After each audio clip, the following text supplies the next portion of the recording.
All right, we're good. Yes. You as a cinematographer, he's an actor that you know his. He's been in so much, including a very haunting death in Saving Private Ryan, which I think kind of sticks in everybody's trauma psyche if you've seen that movie, especially if you saw that movie in theaters. But this movie is just delicious, and kind of slides towards the thriller side rather than the horror side. Okay, there it is. Probably pretty scary for people then. But the violence is shocking, and there's moments that knocked me out of my seat, and I don't even want to get into it. I want people to experience this movie, and when you do, find me at the Steeple Dead and let me know what you thought. There you go. Okay, you can Steeple Dead, by the way, at the YouTube and the Twitter and all the things. Last that we have on our list for right now, Between the Temples. Let us start with the Kabbalah Shabbat service, led by our very own Cantor Bed. Yadi.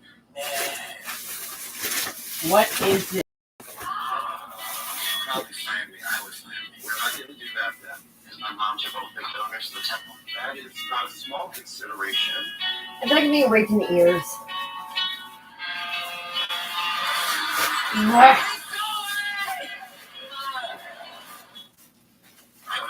Okay, tell me about it. It doesn't give us a lot there in the trailer.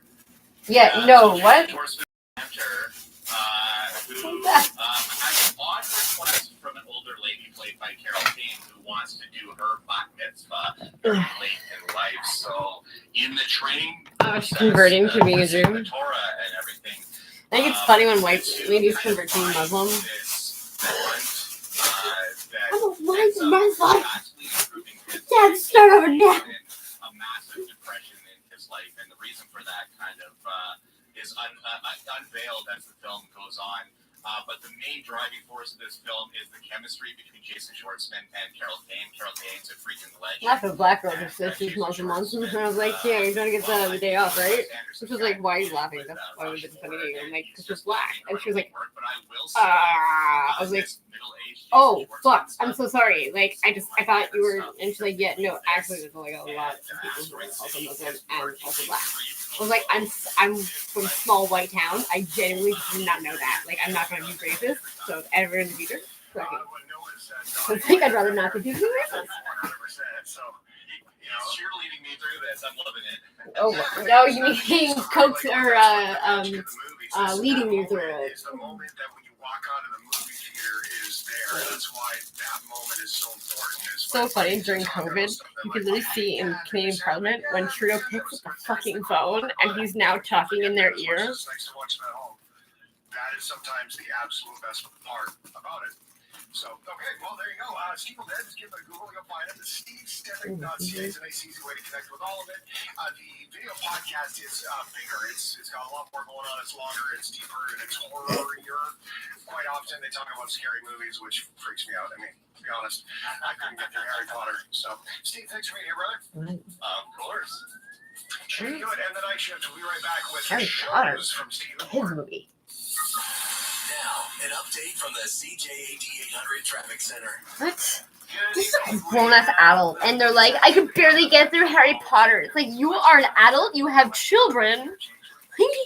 What are you doing? Your children are like, I'm scared of monsters under my bed. You're like, me too.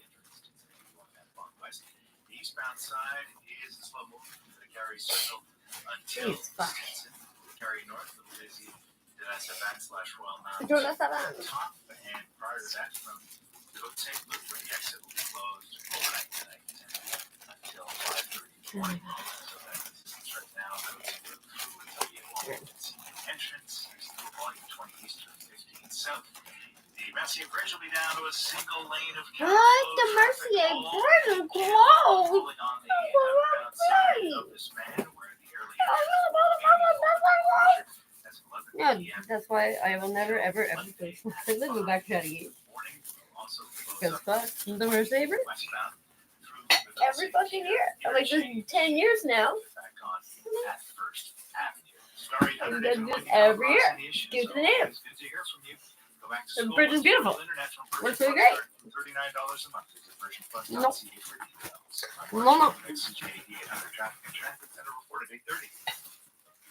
voice of Montreal, CJAD 800. We had a lot of questions coming into us from social media, a lot of reaction. Weekends with Joanne Practice. News you need with a weekend Traitor. bomb. And explain to me Saturday and Sunday mornings. Montreal wakes Explain up to with me all how the culture, hundreds of thousands of children go missing in a this city. year, And a lot more fun. updates and They interviews, don't. fitness, health, Their parenting. parents abandoned them because children are terrible now. Sunday mornings, 6 to 9. On Let's go back to being seen and not heard. 800. At Toyota, we understand that Okay. life's full of winning moments. Like winning shotgun privileges in an epic game of rock, paper, scissors. Ooh, tough break, Carl. You're stuck with rock.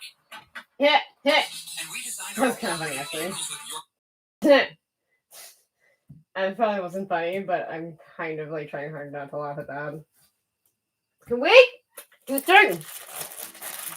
Are you on your phone again? Please kill me. Ruin forgot why you went there? Did you ever experience Alzheimer's. improve your memory and think clearly again with Clear Brain from New Nordic? Clear Brain is specifically formulated to help maintain cognitive function and help support memory using a of clinically proven all-natural ingredients like ginkgo and walnut extract. New Nordic's Clear Brain is Scandinavia's #1 selling cognitive health supplement. What is Available at what's Shoppers Scandinavia Drug Mart, though? Walmart, Like- Loblaws, Like I know what Shop Two, and Scandinavia London is, Drugs, or but like online at why do Amazon and newnordic.ca. Preparing a store renowned Scandinavia for their medical practices? Like what? for next summer. Now, pre-order your new Suzuki. That's like poison pills. Spend more time on the water, less time at the fuel pumps. Get ultimate Suzuki fuel Okay. efficiency. What's in next? Hi, bonjour. Non. Allons-y. Greg, have you seen Bonjour, est-ce que je peux prendre vos commandes? 20 minutes. Did you put them in the glove compartment? Glove compartment. It takes 2 seconds.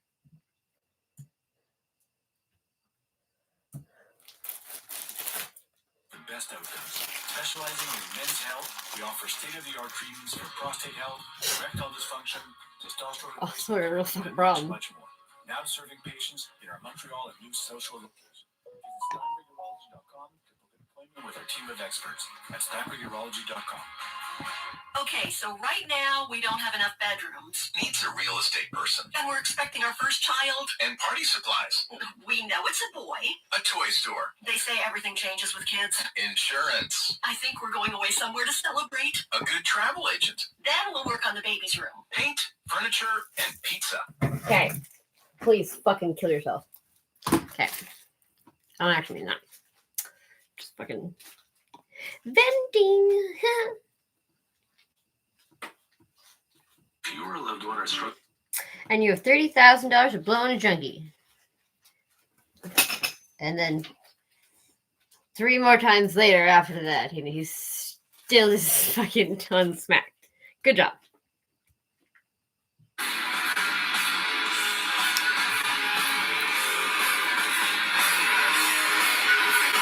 Here we are now. You're listening to Shane Hewitt and the Night Shift on the iHeartRadio Talk Network. Let's play out. What else should we watch? And we're getting ourselves into a conversation about the shows. Yeah, the shows have been pretty good lately, Steve. I'm kind of going backwards in time. I've been watching one of those World War II shows on Netflix. Found that to be pretty all right. There's been a couple other little ones. My kids have been watching Dexter. My daughter was here visiting this week, and I think she birthed Dead Like Me. Dead Like Me, Dead Like Me. That fucking show's amazing. And I watched it so long Really ago, good. and it is so good still. Until I get to that final season, it's a little rough and a little bumpy, and I have my issues with New Blood, but now we're going to get a prequel series of Young Dexter, which I think is already in the can. They already did a presentation for it at San Diego Comic-Con a couple of weeks ago, so yeah, Showtime imminently will be putting that show out, and I got Christian Slater in it, so I'm kind of into that. Yeah, I did. Suppose it depends if he's cool.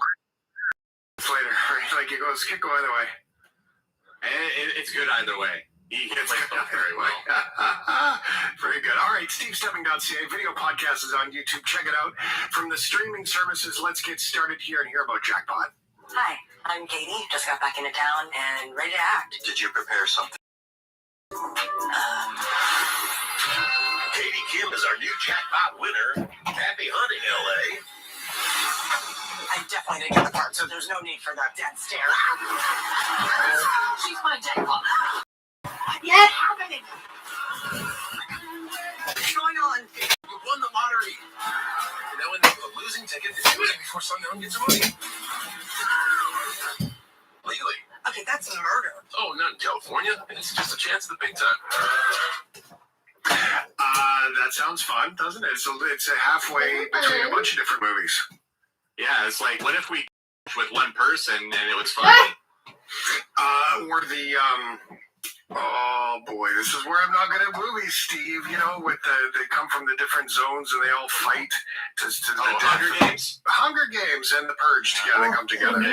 I'll take tribute for you, Shane. Oh, buddy, I'm sorry. I like to watch them. I don't pay attention. No worries. But I mean, Jackpot has got stuff that's going to turn people off probably right away because I feel like maybe Awkwafina might be a little oversaturated to some people. I'm still on the side that I enjoy her for the most part.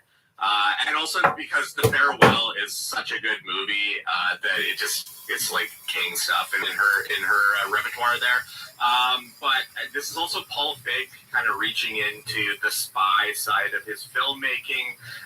It's dumb, it's goofy, but John Cena's action is really reactionary in this. And I saw Paul Feig kind of tying this to Jackie Chan movies a lot, and it kind of does feel like in the way that they approach the action, but it's not enough to make the whole thing work because there's jokes in this movie that do work, and then there's other jokes that just flop like a dead fish as soon as they come out of somebody's mouth. So it's a mixed bag, but I kind of enjoyed it for the most part, but it was just like a dumb Friday movie, so just maybe That's okay, though. Yeah, I love Sometimes Dumb Friday movies. I think it's an interesting angle when the person who's the target doesn't know they're the target. I think that's kind of fun. Right? Yeah, That's hopefully naivety is kind of funny. All right, next on the list, Steve Stebbing. What the hell should we watch? That 90s show. Wait, there's a part 3 question mark? Seriously? Oh, come on. Even me? Gross. Someone's gonna die. Can you say desperate? She's on commission for 2 weeks, which means no sex, and I keep getting more and more ready. Good thing you can solve this problem. I Just taking a great standard just shower and it fucking just jiggles. hate this. All right, what's happening with that 70s show? That 90s show? I don't know what it's called now. Because it's gross. I think it got 2 or 3 episodes. It had Oh, thank Christ. So I wanted it to dive a little bit. And Glenn Howerton, like this is before It's Always Sunny in Philadelphia. I hate that show. Everybody kept saying, like, oh, if you like Sunny Boys, you'll love Always Sunny.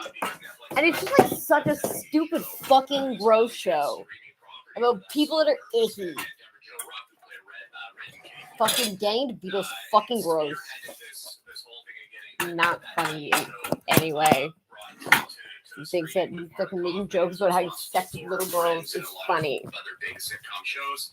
And I mean, it's not great, but it's better than the final season of that 70s show for sure. And it's the 90s. Oh, because the main character fucking quit because he was like, yo, I got a better gig doing Spider-Man. Peace, bitches. Because Netflix loves to split up a season so many times as as it can. This third part, which I've already finished, has Jake and Silent Bob in it. So I'm like, you handcuffed me to this. Yeah.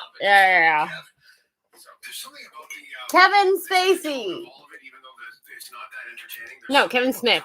Kevin Spacey. He's the guy who's also weird. Yeah, we need to laugh more these days, and it'll help with that. Oh, fucking want to read it. I know, I met him at Comic-Con. Watch next. I met Jason Mewes at fucking Comic-Con. No, Comic-Con.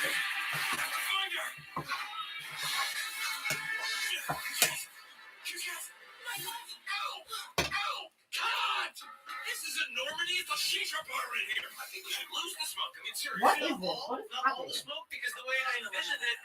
Oh, all right, all the smoke. Much safer. Much safer, exactly. And we're rolling. Action needs action. Action. Louder? Louder. No, say action louder. Action. Let's screw this up. I'm not getting another chance. It'll be my first and my last film.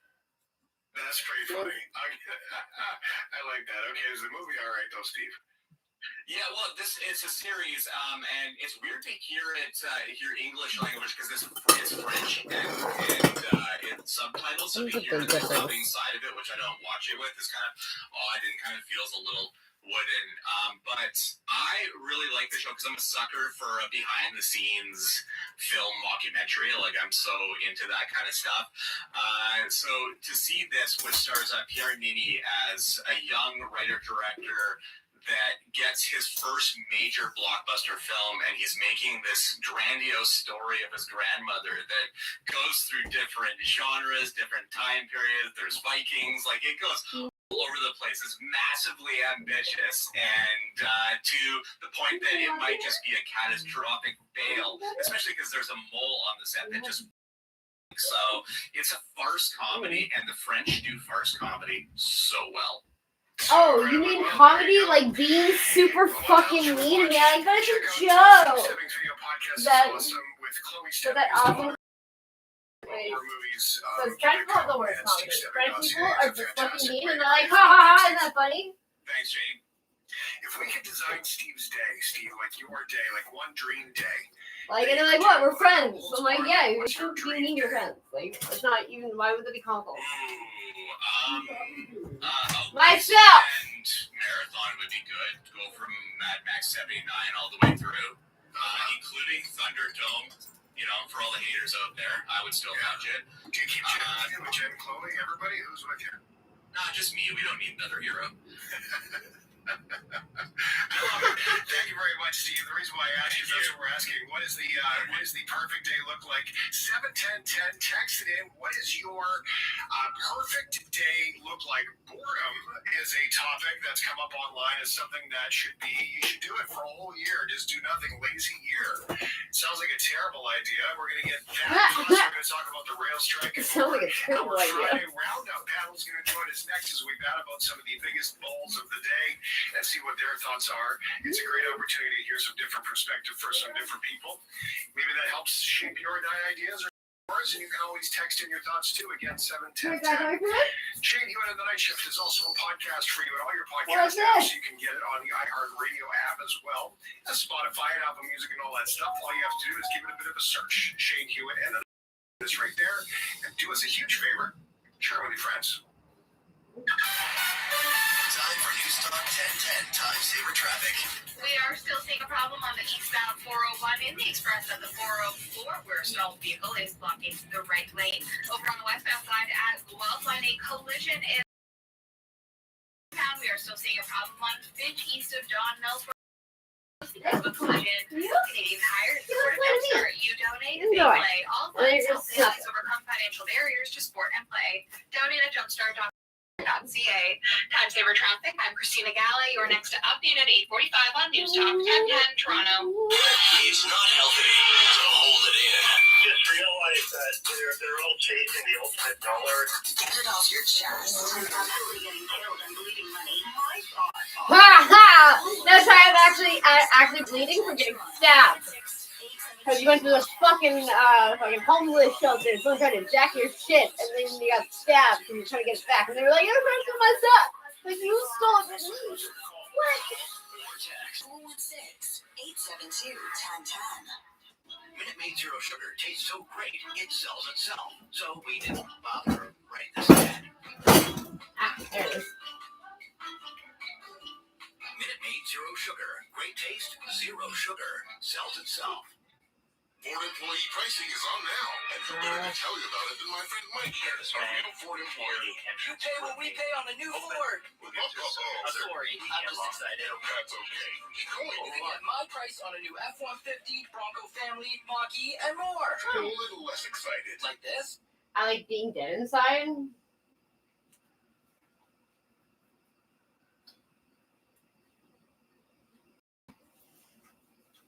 In a complicated world, provincially, federally, globally.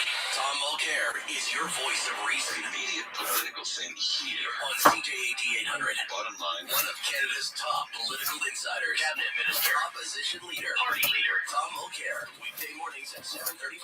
Brought to you by Guaranteed Industries. Your air quality specialists at Guaranteed Industries say that now is the most important time to have your duck.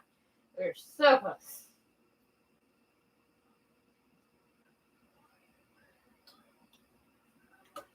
Minute Zero Sugar tastes so great, it sells itself. So we didn't bother to write this ad. Clearly. Or show up to work and then you still okay, Minute it's Maid fucking Zero bigger. Sugar. Great taste, zero sugar. Sells itself. Ford employee pricing is on now. And who better Oh my god, it's like just fucking change the commercial at least. Kitchen items today. Fucking Why would commercial. you drink tea? Fucking wants to be a fucking hipster whole guy with a fucking stupid fucking middle-aged friends. I think they're in fucking 10th grade. Minute Maid Zero Sugar tastes so great, it sells itself. So we didn't bother to write this ad. Minute Maid Zero Sugar. Great taste, zero sugar. Sells itself. Ford employee pricing is For on now. fuck's sake!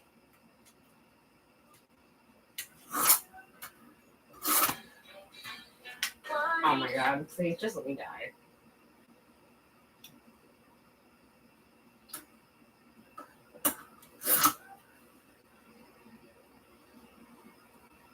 Last week declared Mpox a global public health emergency. That's its highest form of alert.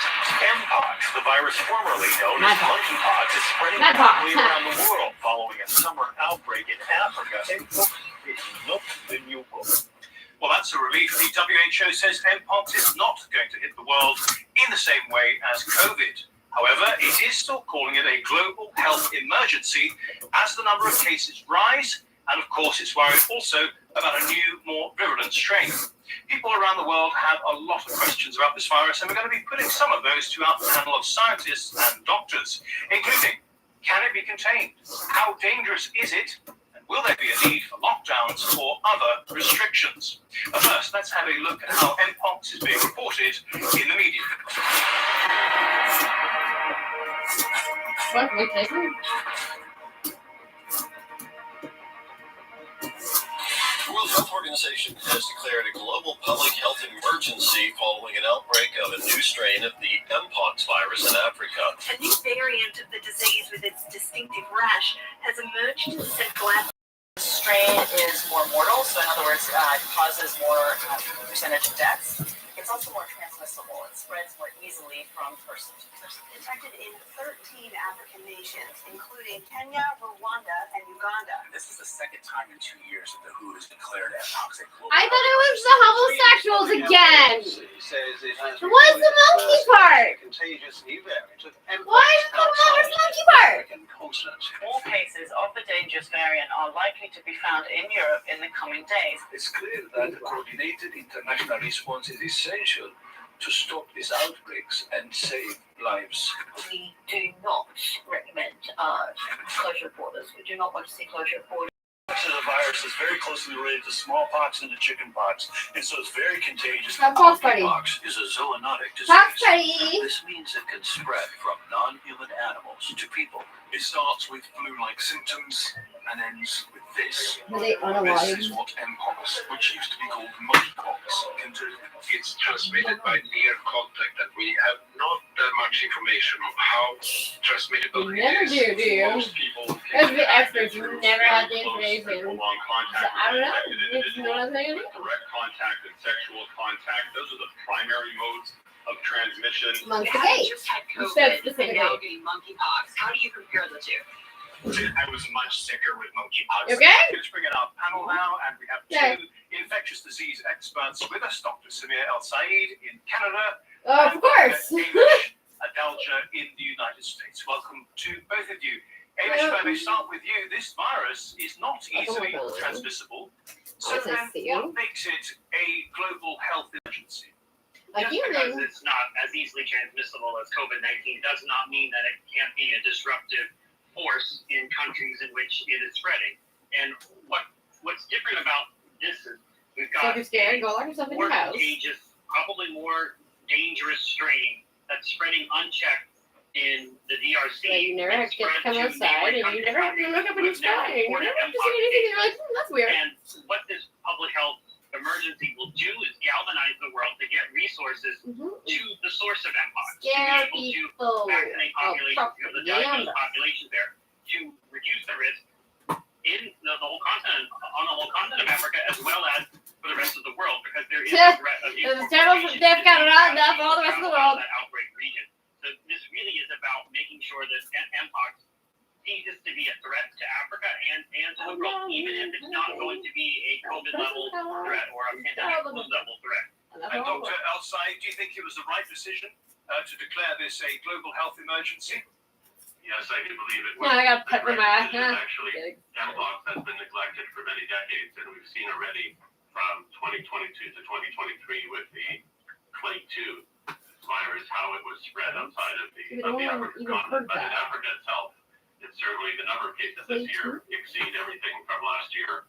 And, you know, for the last 20 years, Mpox has infected thousands of people.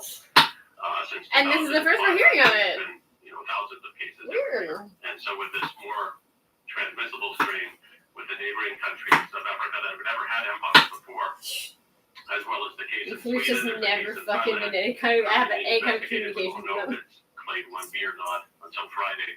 But I do believe it's the correct decision. And Dr. Adalja, do you think the World Health Organization should have made a similar announcement before when it was just contained within the continent of Africa? I do think that this required a lot of attention in Africa, at least since the mid-2000s, when we're spiraling out of control. Ebola, that shit sounds fucking scary. I might get a... There's Ebola, I might get fucking vaccine for that shit.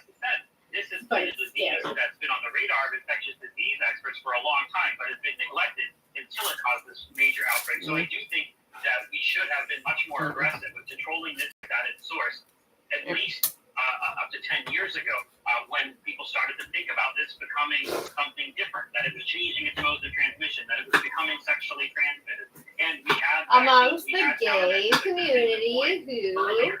It's only now that we're actually seeing vaccination occurring on the continent of Africa, and I think that really speaks to the fact that there's a lot of inactivity and inaction and reactivity when it comes to infectious disease outbreaks. But what we need is actually proactive steps, and I think this public health emergency declaration is the first time we've seen them being proactive. But it could have come earlier because this has been going on for some time in the DRC. And do you have any suspicion why it's been going on for some time? I don't know that they were dragging their feet, but it is a bureaucratic process. It's also like currently accommodating with people like different individuals on the emergency. Like, really, Sometimes countries themselves are reticent to have a public health emergency declared within their own borders or affecting their borders because of the stigma attached to that. So there's a lot of considerations that go into these declarations that are outside kind of the realm of infectious disease and epidemiology. We saw that with COVID. We've seen that with Ebola. We've seen it when declarations are declared, when they're not declared. It's not, you know, it's an on or off switch. It's not an easy process, and that's what happens kind of when politics and international relations get bound up in what really is a scientific issue. It's not a question of the WHO thinking, oh, well, it's only Africa, let's not worry too much, but now it's reached Sweden and Pakistan. We need to ring the bell. Well, I think that there is definitely much more impetus to declare a public health emergency when something spreads to the Western world, to more developed countries. That's always been the case. That's when people start to take action or take notice, because people often think of certain countries in Africa as places where infectious diseases kind of thrive, and that's always been the case. And I think that's the wrong way to look at it, because infectious diseases in one continent affect everybody in all the other continents. Okay, Dr. El-Sayed, Dr. Adalja there mentioned vaccinations. In fact, of course he there is did. no So I can't go second that mentioning vaccinations. Mpox itself. Is that correct? But they found that smallpox vaccination is 85% effective. Yeah, so there are 3 commercially available preparations of Mpox vaccine, actually 3 brand names. And the one used in Europe is Imvamune, the one used in Imvanex, and the one used in Canada is Imvamune, and Jynneos is the one. If you ever have been prescribed a Vexor, vaccines made against and you have knockoff Vexor, cross-react to the different. Mpox virus. And Amish, we've received a number of questions from our viewers, quite simple ones, which I think, though, do need to be addressed. And chief amongst them are, can it be contained? How dangerous is it if you contract it? It is contained right now. And will there be a need for lockdowns and any other restrictions? So yes, this I just like not get there now. Like I just for can't get example, in there. the United States rated over 35.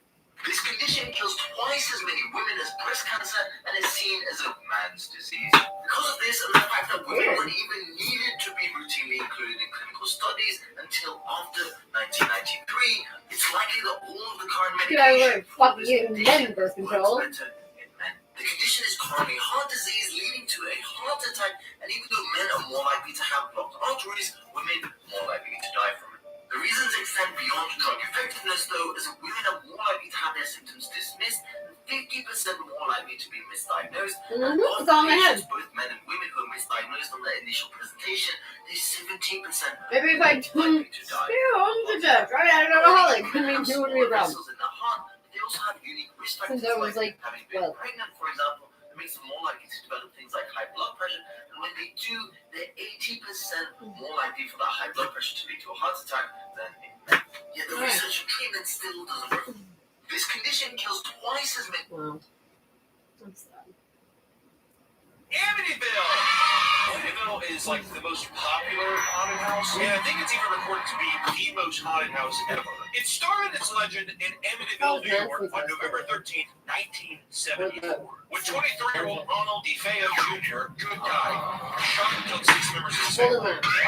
This included his mother, father, 2 sisters, and 2 brothers. Armed with a .35 caliber Marlin rifle, DeFeo shot his family members as they slept. He shot most of them in the head and a few of them in the back. Originally, DeFeo blamed the murders on a mob hitman. It was the Italians that killed my family.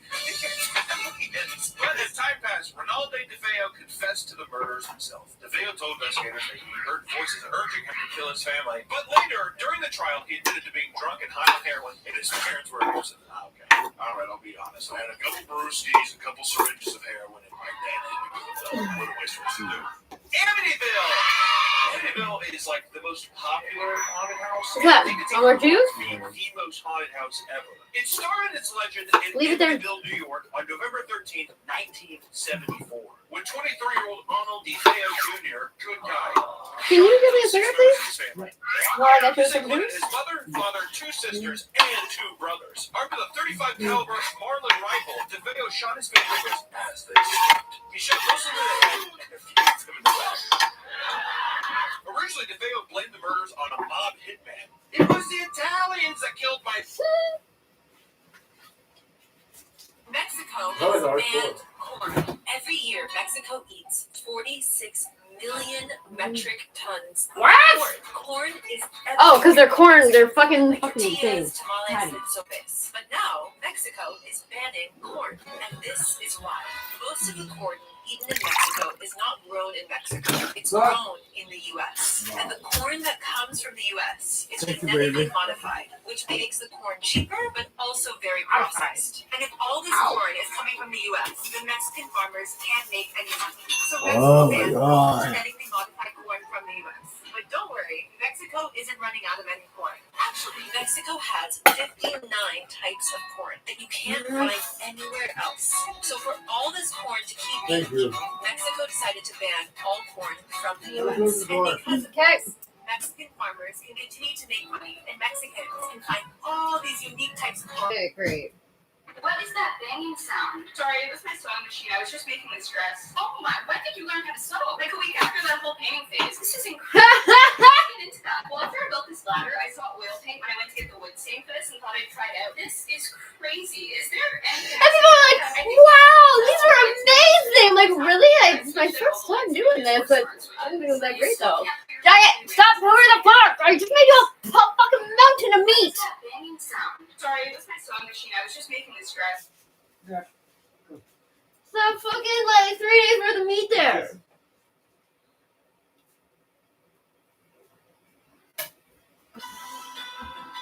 Like empires, prices rise and fall.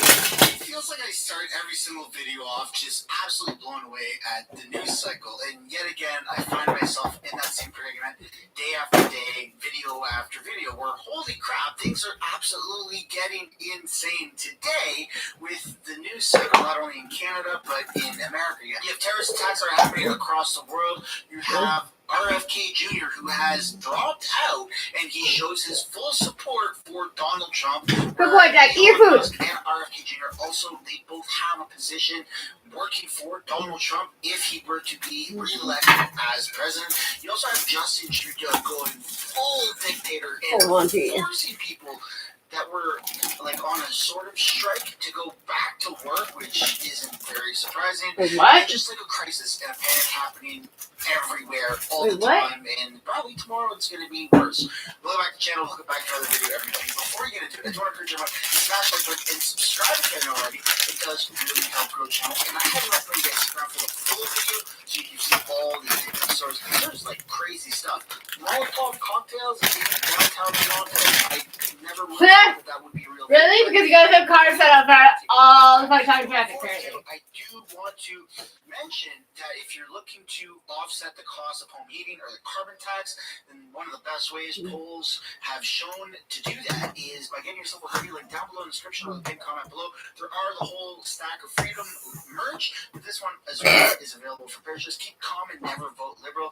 Folks, these hoodies are super well insulated. They are extremely comfortable. That's a stupid fucking thing to put on a shirt. You're a fucking moron. So to speak. So, just not even fucking like clever in any way either. Like, what the fuck? Like, probably have in the next like month. We vote for whoever has the best policy. Then you also have odds of That's winning because seats they're and rural. odds of a majority government. 9 unlikely across the board for Pierre Poilievre. So all is good there. Now shifting over into America. All is good. You have a little Fucking bit of justice, retarded. so to speak. You hear it? What his shirts and his new sweater say? Stay calm and never vote liberal. Assassination attempt. Like, yeah, that's fucking stupid. How do you vote for whatever party has good fucking ideas and plans, like, and has like fucking proof that they are going to have to follow through? Like, it doesn't really matter what the fucking they can call themselves the fucking pony party for all you shit. Like, speech today talked for like 20, 30 minutes, something like that. And he says that the Democratic Party has become the party of war, censorship, corruption, and big pharma, big tech, and big money. It was a very powerful speech.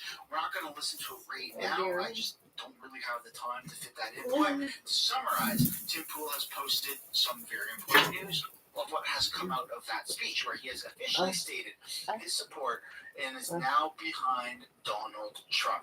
So that is amazing to see, and let me know if you are American or Canadian, who you would vote for, or who you are going to vote for in that election, Trump or Kamala Harris. yeah, like, what do you say about What do you say Donald Trump? Since he got, like, and they were like, oh, fucking, too bad. I was like, you should be put in jail for that. That should be hate speech. Just saying. Like, and is that not hate speech? Is that not wishing like someone of like bluntly being like, I wish you would have died? Like, it's kind of fucked up. What's the matter with that? What are you reading? Sure. Sure. What? I got a paper. Your end. No? Oh, it was my list for today. Oh.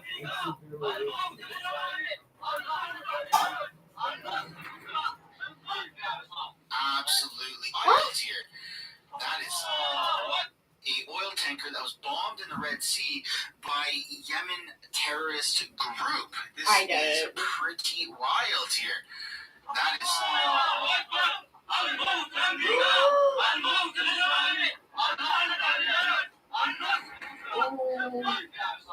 Absolutely insane. It just feels Not like really. Pretty fucking typical of when war's happening and there's fucking ships in the sea and then they get bombed. They catch fire and they sink to the bottom of the sea. You're a fucking idiot.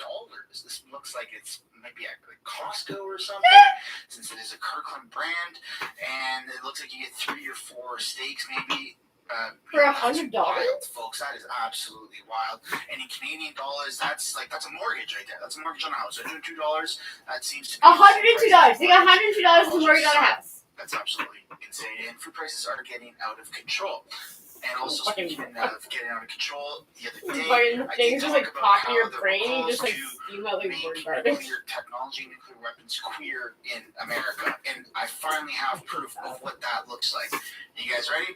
This right here is the first ever photo that's come out of queering nuclear technology. I can't believe this isn't even a real thing, but it's somehow the Biden It's not a real administration, thing. You're just stupid. Harris takeover, whatever. They want to queerize nuclear weapons. Queerize? That's very offensive. You guys have to say about that. And then you have this video that's come out. Now, this is extremely, well, it's not extremely controversial, but the lyrics of this video are awesome. This is fake, though. It's saying that UK street singing, a UK street singer is singing a hilarious song. You can see at one point that when he's like talking to the crowd, the song keeps going. Maybe it's dubbed over Okay, you by guys this are fucking visual artist. no. Nonetheless, it's very impactful. We're just gonna take a moment. You're just like the most useless person on the planet.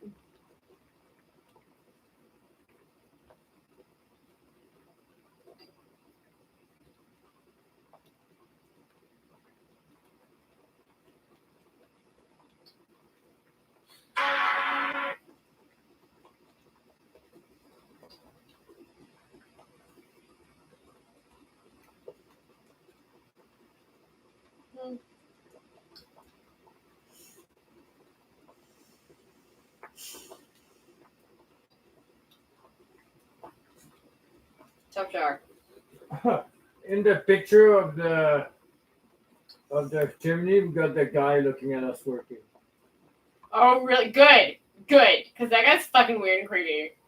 His wife is very nice, though. I like his wife. But he gave me the creeps a little bit. Yeah.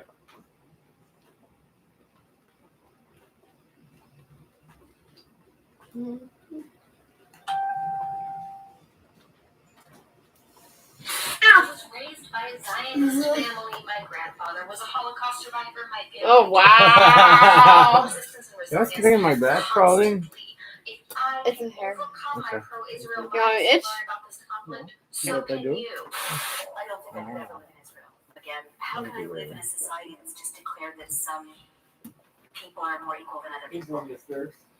It's like if you were asking, could you live in a Christian America where Congress declared that America's a Christian nation and everyone else doesn't count as much? I objected to serve in the Israeli military because I refused to serve the apartheid regime. I find it hilarious that Benjamin Netanyahu is not even his fucking real name. This oppressive system. What do you guys say to all these people who say, without Israel, Jews would be killed?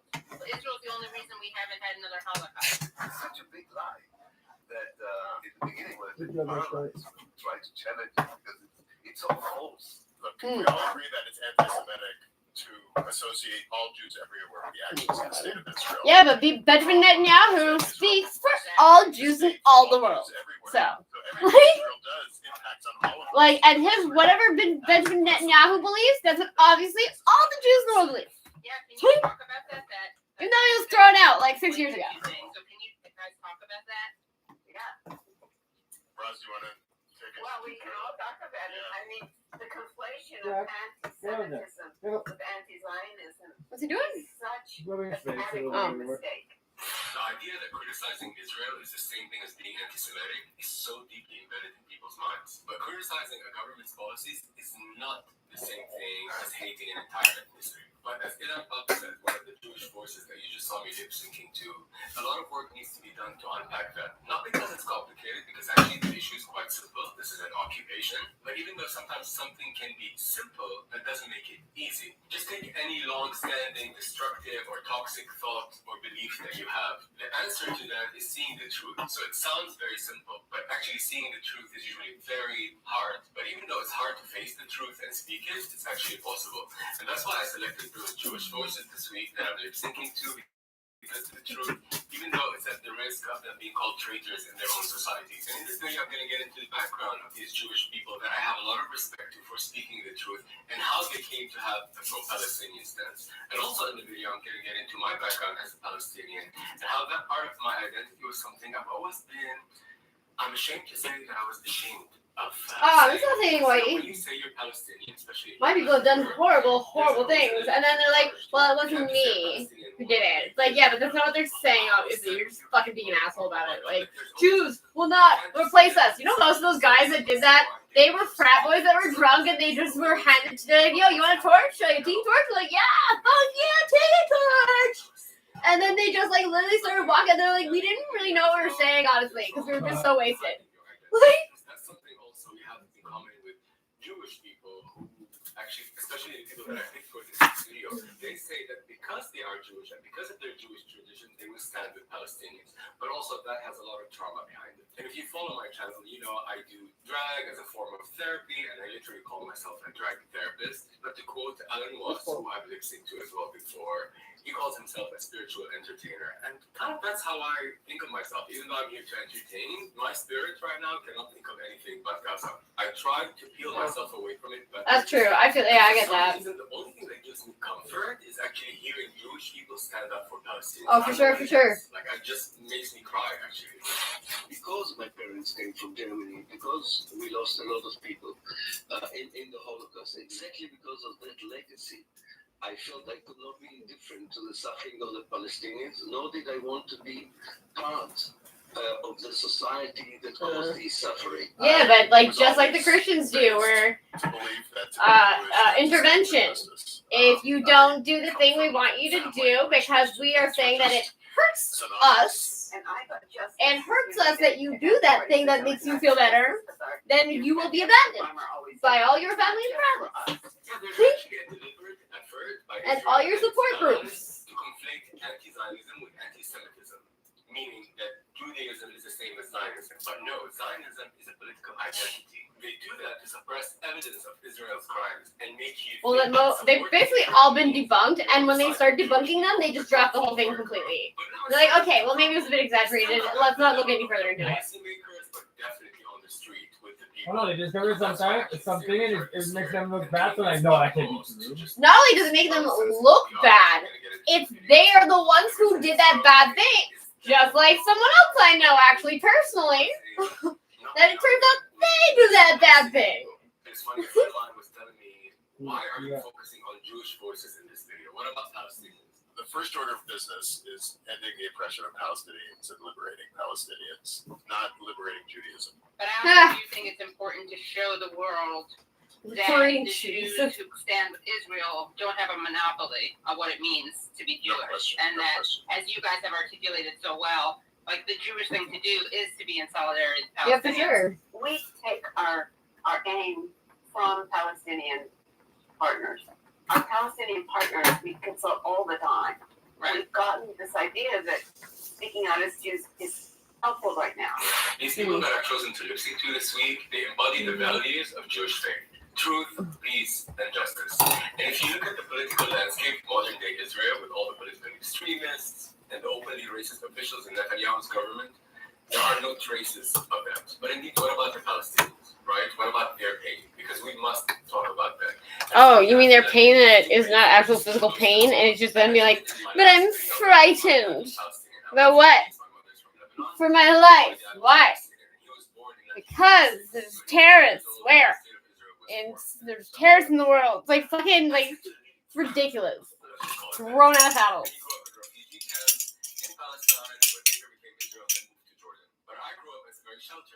Yeah. Dubai is very expensive and very fancy. To the suffering of Palestinians who are living under constant threat with the bombs, and I don't know what that's like. So if we're going to talk about the healing of Palestinian people, we can't even talk about PTSD because there's no P, there's no post. It's just TSD. It's just it's just TSD. There's no post. People living in war zones suffer from severe mental health conditions. Like if you look at the pictures of the coming out of Gaza Strip right now, I'm not gonna even talk about the people who are, losing limbs and screaming. I'm just gonna talk about the people who are shell-shocked. terrified. There are actually 3 or 4-year-olds who are going around looking for their parents. Imagine waking up as a 2-year-old and realizing your whole family is gone. You're on your own in the world. There are entire neighborhoods with homes wiped out, nothing to return to.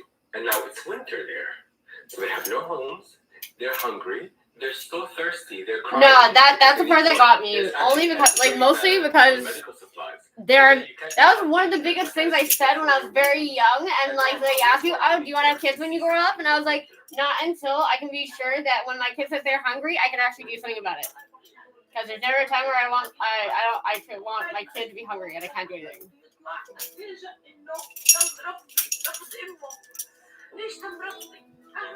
I have to start doing some money aside soon for winter. Yeah. Well, that's why I probably need. I should go back to it at least for like temporarily. I'm a psychologist. Great, you're a psychologist. You and fucking 90% of the world. What? Sorry. I need to get my driver's license. Which you can do like right away. Yeah, but it's still gonna take a little while to get past.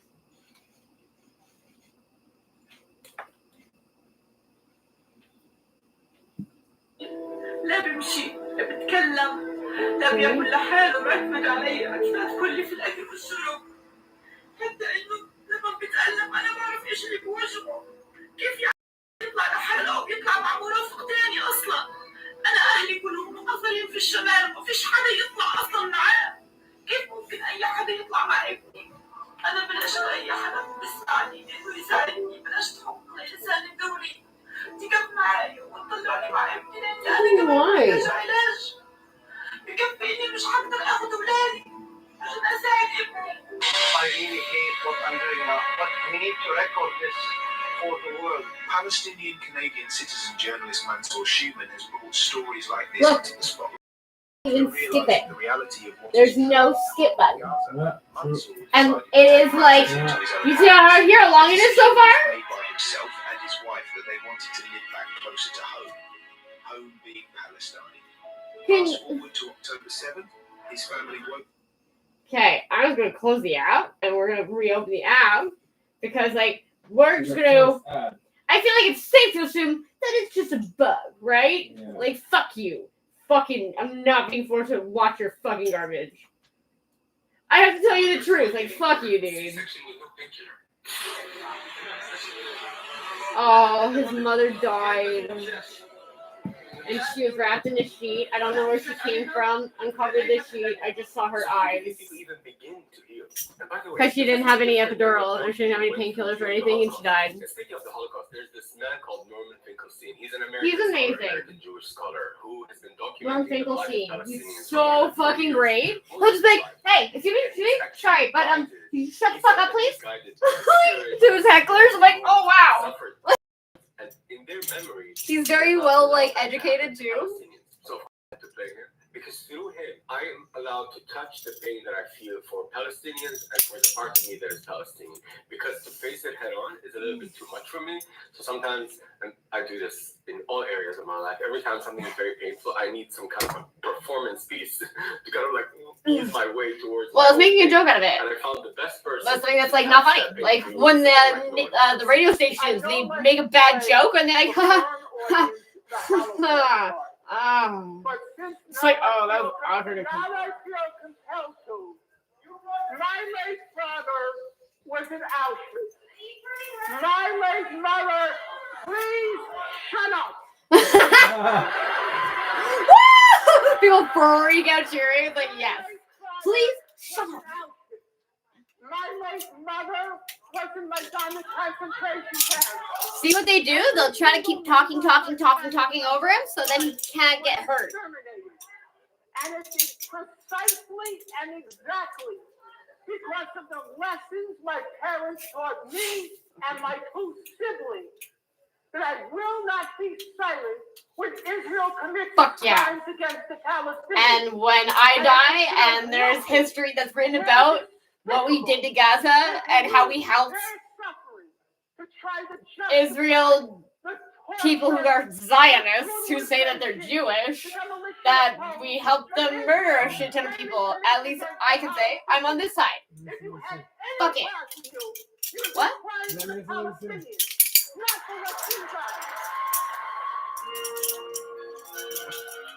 He was doing the face. Yeah. Oh, okay, I was wondering what I couldn't. You're a drag therapist, the only drag therapist. No, and also that guy, Lauren Dickinson, he's like, I'll talk to anybody. Anybody. You can call me up. I'll fucking, we can make meeting. I'll fucking talk to you. Want to do it in front of people? We do it in front of people. We can do it private? I don't give a shit. He's like, because I don't need to go look up facts. I don't need to get statistics and search because I lived it. Really fired me up. And I was for weeks thinking whether I should talk about it or not. And this leads me into what I mentioned briefly a couple of minutes ago, the shame that I've always had. And I can't help but think of the psychologist Ken Hardy, who wrote The Assaulted Sense of Self, which is basically when the oppressed take on the views of their oppressor and internalize them. You know, Malcolm X, long before he became the symbol of what people loved him for, he said that he used to straighten his hair to look less black. Yeah. And later on, he said, "Who taught us to hate the shape of our lips and the shape of our but like, okay, so there was a little girl who wanted to go to get her hair done, and she wanted braids, like black girl braids. And then somebody up there was an adult who was just like, that is racist. That this like to bring this little girl to get braids in her hair, like as if she's a black person. They're like, yo, do you understand what you just said? Like, just because you have braids doesn't mean it's like solely for black ladies. Did the Lord have braids way before the fucking black? Yeah, but and also, even if it was for like black culture, don't you want to promote that culture whether they're black or not, so you can educate people about it? Like, shouldn't you be flattered a little bit that they want to copy you? Before we go any further, I want to quickly just thank people who donated on my last video. Like, there's going to be a link of which my next video, which I'm still going to just announce that there's a truce, or is the havoc that was wreaked on Gaza. If they allow the reporters to go in, because girl. Also, this is a time where the tide is shifting because there's a tsunami of support. No, my favorite was some girl who fucking got canceled because she's being racist. And she's like, I just want to make music. And he's like, yeah, basically all have dreams. Go back in the fucking in the shower, or go back singing in the shower. You know, the state of Israel is shaking in its boots because they're becoming a bit hysterical. Usually they've always been quite strategic and masters of playing the PR game, but now their attempts to cover things up is becoming a bit hysterical. Like, did you see that clip of the Israeli actress that they hired to play the Palestinian nurse who was scared in the Shifa hospital? What Hamas is doing to the hospital? Even though they're the ones who are bombing it. But never mind, they hired this actress to play that she's Palestinian. And you can tell from her accent, but she's trying to put on this Palestinian accent. She's like, oh my God, I'm going to do this like this. I tell you about Hamas, but the world has to know about Hamas in the bombing. That was the commercial we just got. That guy, that's exactly literally what he just said in his script. First of all, Meryl Streep. That's fucked up. That was fucked up a little bit. You're a terrible actress. If you were scared, that's how I feel about Saddam. Under attack, or where I'm just like, you suck at this. Abject horror will be on your face. Tears will be running down your face. Snot, you will be hiding. We will feel the fear. Like, you wouldn't be making a statement about PR. I cannot believe about this disease, but the world has to know is that Hamas. What? Shut the fuck up, girl. Playing the nurse in the video is actually Hannah Abutbul, a former Israel TV actress.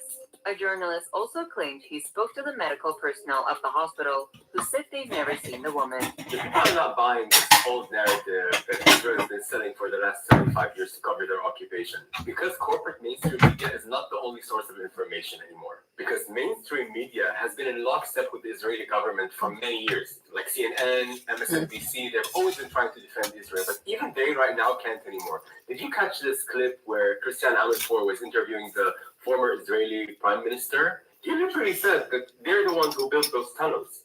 And hold on, girl. Did you misspeak? Did I just... She does this thing with her eyes. It's actually kind of cute. It's already known for many years that they have in the bunkers that originally fuck was off built by Israeli constructors. That's fucking insane. When you say it was built by Israeli engineers, did you misspeak? No, decades ago. I love the guy who laughs. The place. Okay. All right, well, Okay. that's sort of thrown me a little bit. Yeah, that's throwing me a little bit, and it's gonna take a little bit for me to help you defend yourself. But I'm gonna give it a whirl, girl, as we have been for the last decades, trying to protect Israel. But by the way, speaking of CNN, really mainstream media is no longer capable of doing this. There was a very telling interview with Anderson Cooper with this American nurse who was working in Gaza. Fuck Anderson Cooper. The only reason Anderson Cooper had that job is because his mother had that job before him. And clearly you can tell they're instructed not to talk about the cause of this havoc. So there's this nurse who's telling him horrific stories, and Anderson Cooper is just taking it all in. But the ghost in the story is who's causing all this. But You know what? Their excuse is as if this death and what are we destruction is just supposed to happening do? in a Are we vacuum, like it's just supposed to happening. speak And out Anderson and Cooper's we'll just end like, up losing our homes, our cars, our jobs, our families? It's kind of like, yeah, you know what you'll have? Your life. Like, you know what some people don't have right now? Now we have to talk. Their whole And I family. think there's a shift in the narrative, even in the mainstream media. And she's right, there is a shift. Not just in the media, but also in But like, what? social media, like TikTok. Super meaty? $5,000 is what I was just offered to pledge my support That's to Israel. And I think this is absolutely disgusting. You cannot buy my support of a jet. You know, several of my close friends have been very curious about which angle this video is going to take, because obviously That never it's passed impossible in, not to debate. upset people when you What? talk about That this never subject. passed. Like, you can speak with the compassion of Buddha, and you will still hurt somebody. Yeah, we use the fucked And up speaking of carb Buddha, by the teams. way, he said that with our mind we create the world, but it's also true that the world around us creates our mind.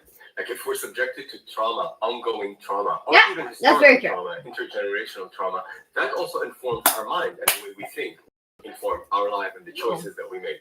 And I think there's a shared racial trauma between what's happening to Palestinians right now and Jewish people throughout history. So lately, in this past few weeks, I've been obsessed with how Jewish people think about this war. Because actually, when you think about it, I have a lot of empathy for Jewish people at this moment. Right now, yeah, me This is a too. time of deep reckoning for Because them. their whole thing is like, we just want to be left alone and like you do your shit and we're just gonna stay over here and do our shit. Like, and we're totally forcing them to be like, yo, you have to say something. Like, But it's not true. And I know it's not true because so many Jewish voices that I've been reading and listening to the past few weeks well, that's are brave another. enough Yes, to say please. no, not in our name. But of course, there are voices also worth listening to that are in complete denial. Like, there's this channel here on YouTube. I'm going to link it below. It's called The Ask Project. This guy goes around asking questions to Palestinians I was and chewing, Israelis, okay? and over and over again. I'm going to make one specific video where there's a girl in the middle of the video. She served in the army, and she's here in the thumbnail. And over Kyle, I again, don't know you hear who. the same message, how Israelis describe Palestinians as they believe that Palestinians hate them because of the way they've been indoctrinated. Oh, Kyle Crockett. It's Warren's brother. Every Zionist We used to accusation take is baths actually when a we were raised projection. together.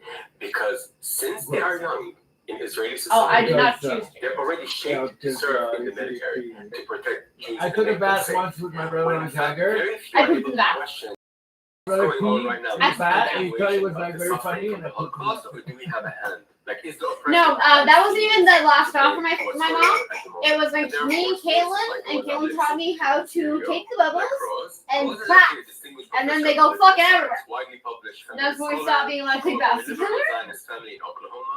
Her family believed in Israel, Who is and that? all of them went there. And she went there at 16 years old. And when she went to Israel at 16 years old, she started noticing racism on the kibbutz against like people.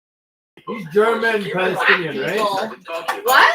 it. German Older rabbi Palestinian? who basically just hushed her up. told her, "Don't listen." I think he's from For Yemen. me, anti-racism. I think his mom's from Yemen and his father's from somewhere else. That's are like close by. completely interlinked. And for Rose, the final straw where she like really started supporting Palestinian people was Like, he was the raised in 2014 Dubai, he said. Gaza war.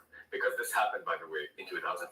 It's literally like Groundhog Day over there. And then you have Rabbi Brent Rosen, who's also part of Jewish Voices for Peace, and he's an American rabbi and blogger known for his pro-Palestinian activism. Oh. And his final straw was the 2008 war in Gaza. Told you, girl, Groundhog Day. This has been happening to Palestinians on a loop. If you look at the mainstream media, when they go for comments about what's going on in the world, they go to Jewish establishment organizations that are thoroughly Zionist because they assume they speak for all Jews, which is just absolutely not true. And then you have Norman Finkelstein, literally my favorite human on the face of this planet. He almost got too much integrity. this guy. And recently he went on Piers Morgan, which I respect Piers Morgan for inviting him on. And he was very smart. Norman was very smart. He drew a comparison between how Susan Boyle, remember that woman who was on a competition show? With an unibrow. She became very successful, and later on in her life, and she, in the audition, she said, no one's ever given me a chance, no one's ever seen me. That's how I get job interviews. Whenever they're not sure if they want to give me a chance to do the job, I'll be like, I just need someone to give me a chance. And it usually works actually pretty well. Them and their suffering is unseen. And again, it's not because the people of the world are terrible, because they just don't know. The propaganda has been so intense that it's isolated and prevented people from actually. Yeah, but when you do know, then you guys are like, all like, oh, well, I can't now be honest and be like, oh, I was wrong, and this is terrible. Like, they'll just double down most of the time. Like, well, this happened like 400 years ago, you know. It's like, fuck you. No. Take responsibility. And I know it's very hard for a lot of people, but think about it. Kicking people out of their homes because you have a biblical right to their land. And then you dare to talk about religious violence. We're living in the upside down. We're in the sunken. You don't fucking let him come back. He's a professor and a scholar, born to Jewish women. Not just upside down, backwards, inside out. Like, fuck.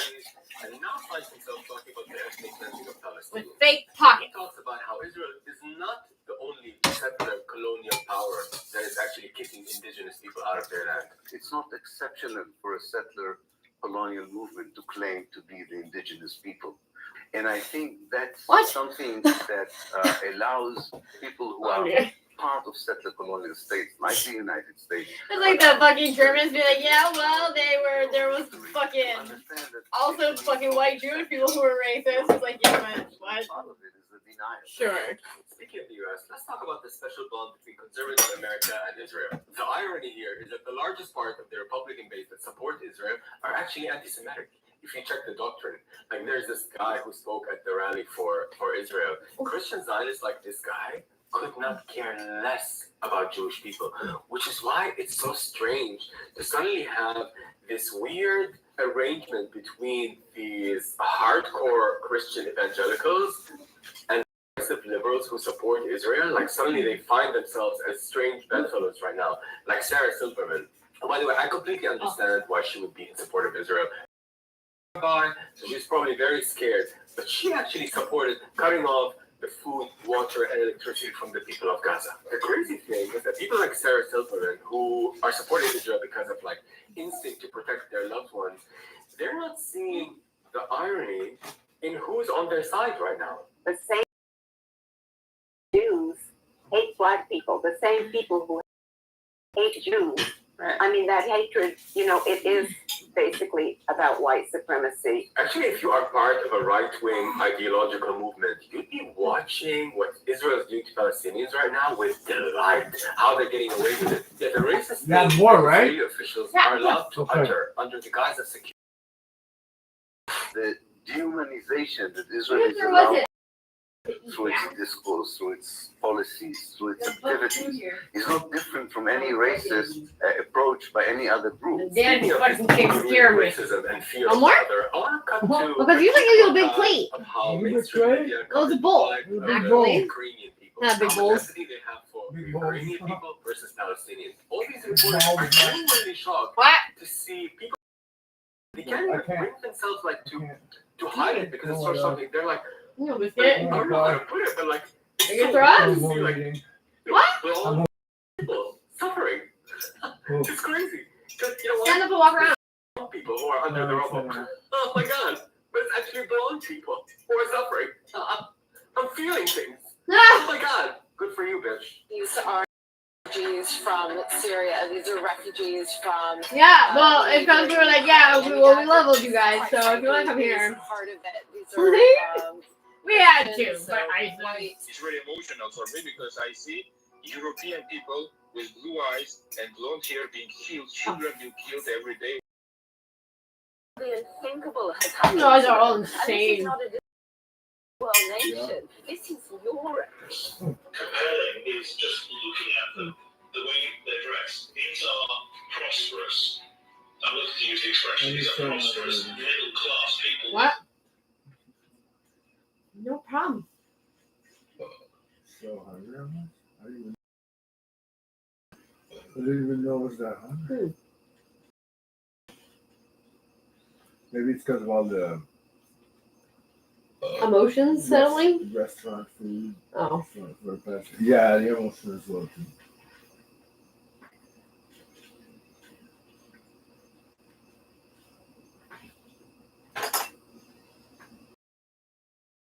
Mm.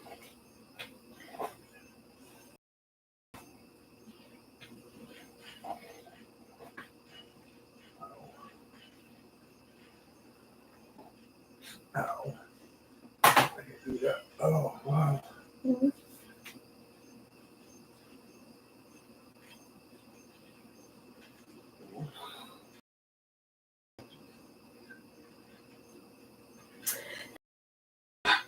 This was the one that actually made me kind of like a little bit upset because I'm like, that I have this. Like, I literally have this.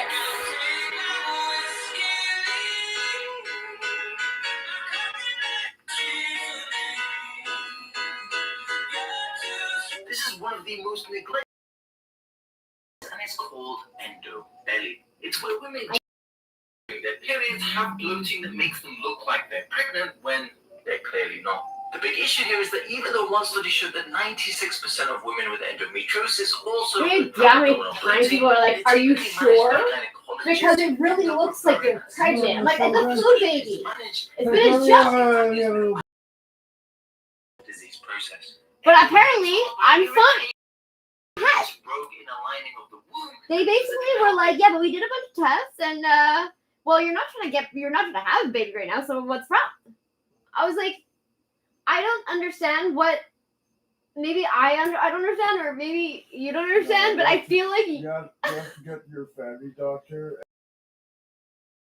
And we did, because my sister has it, and my aunt. I did, and then he fucking was like, "Are you? Is that your pimp? Is he taking your Adderall prescription that I gave you to go sell?" I was like, "What the fuck?" Like, but if I literally had no one else to bring me. Like, and it was after Allison died, so I was very emotional, and I was like, I couldn't just enter my speech as much. I don't know. I thought he was a pretty chill dude, and she was like, it was the secretary that was like, "Oh, honey, no, why would you tell him that?" I was like, but she's like, "No, but he's your GP. You tell that to your therapist. He doesn't understand any of that." Like I can't think of stuff right now. Like, my head hurts too much. I'm too sad. What are you looking for? Oh, you're saying I'm spinning. Cool. I love when you do that. Trying anyway.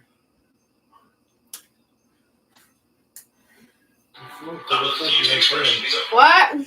Ah! What? I said, huh? I said the smoke. I don't know where I put them. We have 2 bags going, don't we? No. No.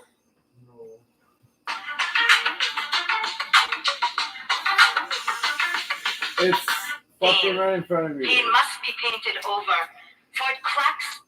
The biggest example of how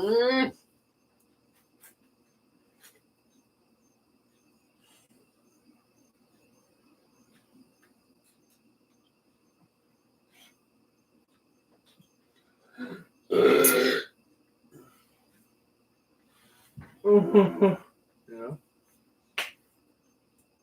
You know?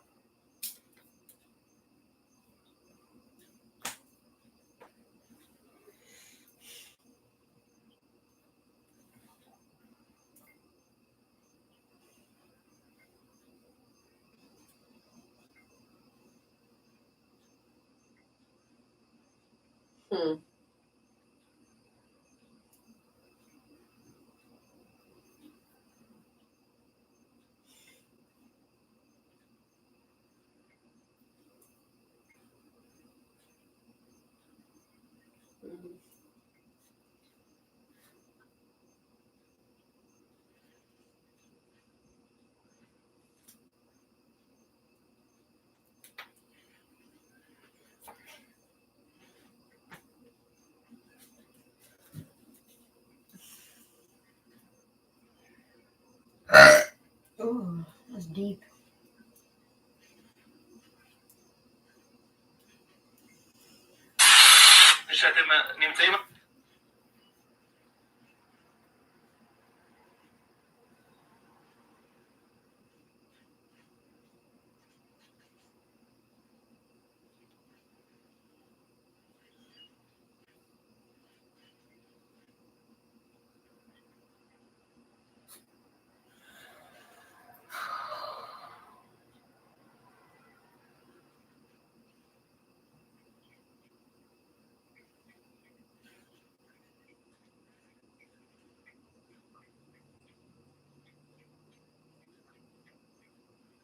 Good boy, mister. We just both ate like pigs. It's time to bring Good. I like when you guys eat food.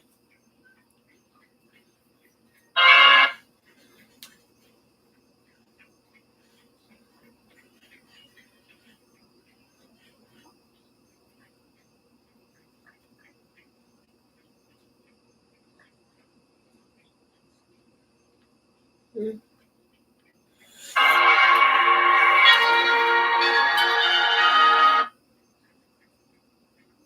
Yes.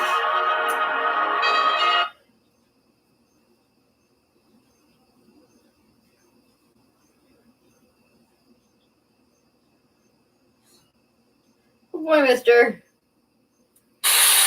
last week. Headstone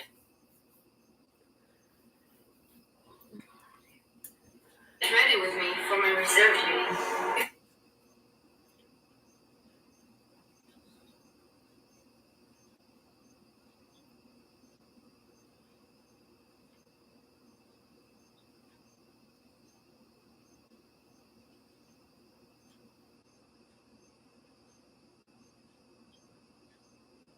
4 years of fake news about the idea.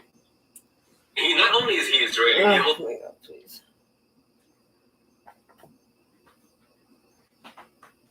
Are you leaving me? Announced my Israeli citizenship in the consulate here in Toronto. Toronto?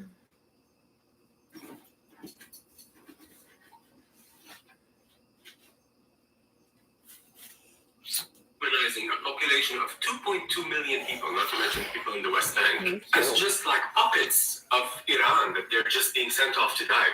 And that's what the people of Gaza are. They're basically high mercenaries. That is their industry. Terrorism is their industry. And when you constantly hear things like this and you repeat things like this to yourself, you start believing that Palestinians don't love their children.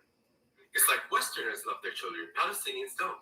You love life, but Palestinians don't. They're just ready to die. I cannot tell you how many heartbreaking clips.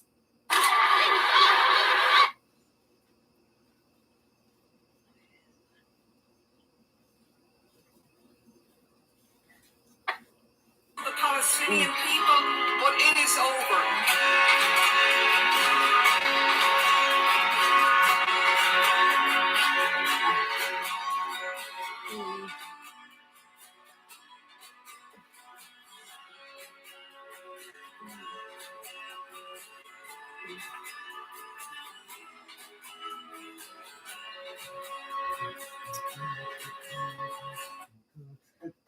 So I was in the market for some new TTFs and decided to give Ninja Transfers a try, and the results.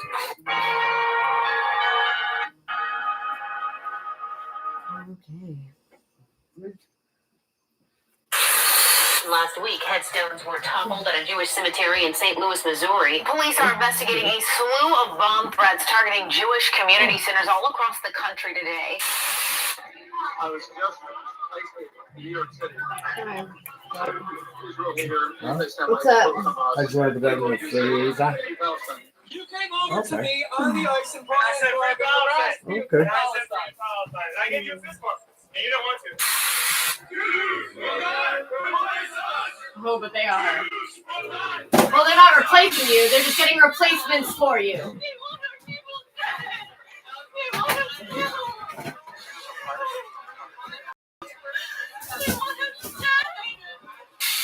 Please, someone fucking shut that dumb jug.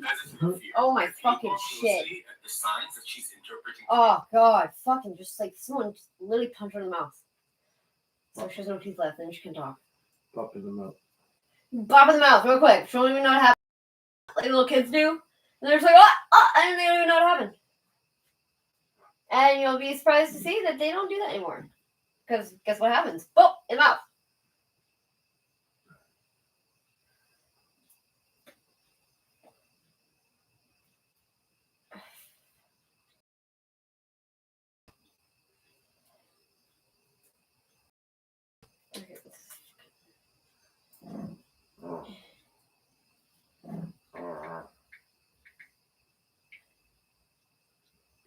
Get her, Jack.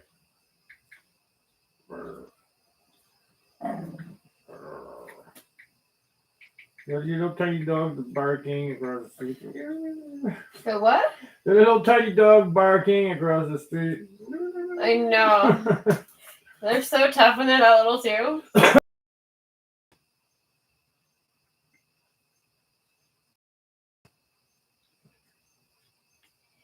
my god.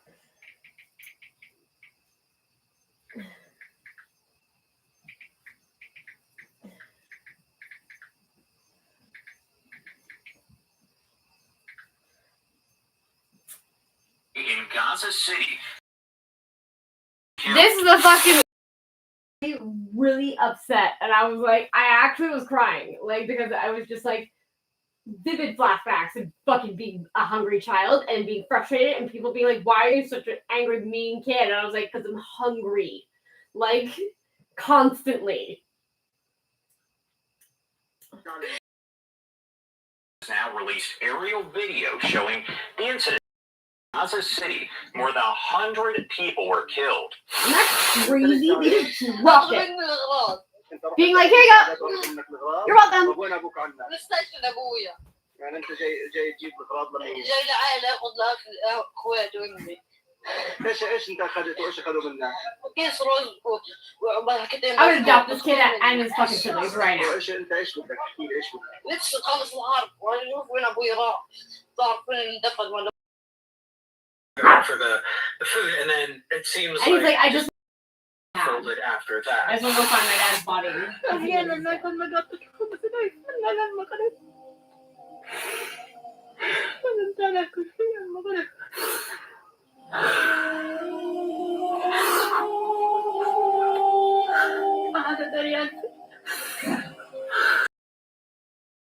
don't know what that pain is, but like I felt something like maybe slightly similar to being that sad losing people. Not like this. Like this is like they're gonna become sociopathic psychopaths. Like they're.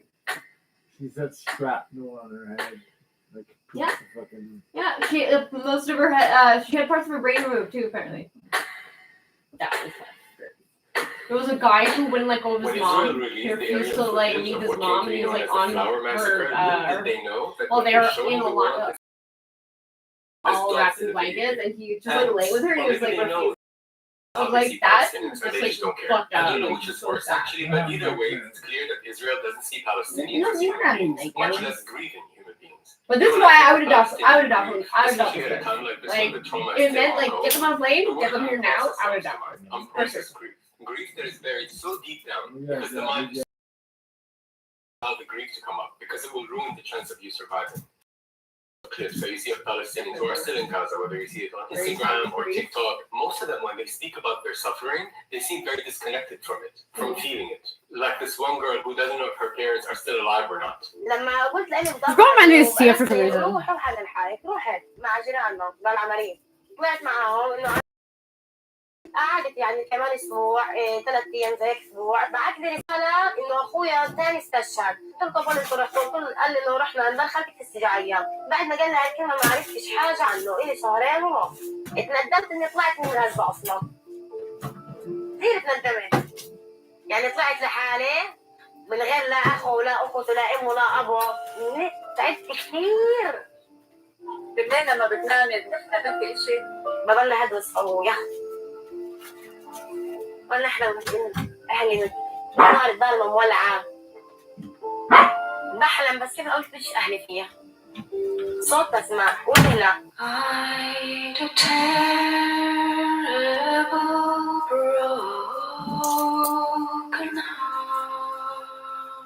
Another example of unprocessed Palestinian grief is an interview I saw of a girl from Gaza who's now in the UK, and she was being interviewed on the Palestine pod. And if you look at it, you can see her as lucky or unlucky because she was out of Gaza before October 7 because she's a PhD student in the UK. And then when October 7 happened, she was still there. Now the rest of her husband, her kids, her parents are still in Gaza and she can't see them. And now she's talking in the interview and she's saying all those harrowing things that are so painful.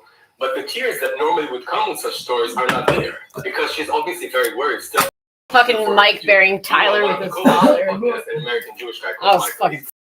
He was hearing those stories and he started crying. My sister was sheltering in a hospital. She was there with her husband. 3 kids. One of them was less than a month. I just attended his delivery a few weeks before I traveled, and they were in the hospital. They had no tent, they had nothing. She and her husband divided the warmth of their bodies between the children. She would take the baby for a while and put him in her lap to make him warm inside her clothes. And then her husband would take the 2 kids, 7 and 9, and put them in his lap and also warm them. And they would exchange that all the night to make sure that their children would be warm. And they have done that for at least 5 days. For weeks now, I've been trying to find a Palestinian from them to speak for this video. But it looks like they have more important things to do than help me create content, like staying alive. Ah, fuck! Selfish. Fuck. They're so anti-Semitic.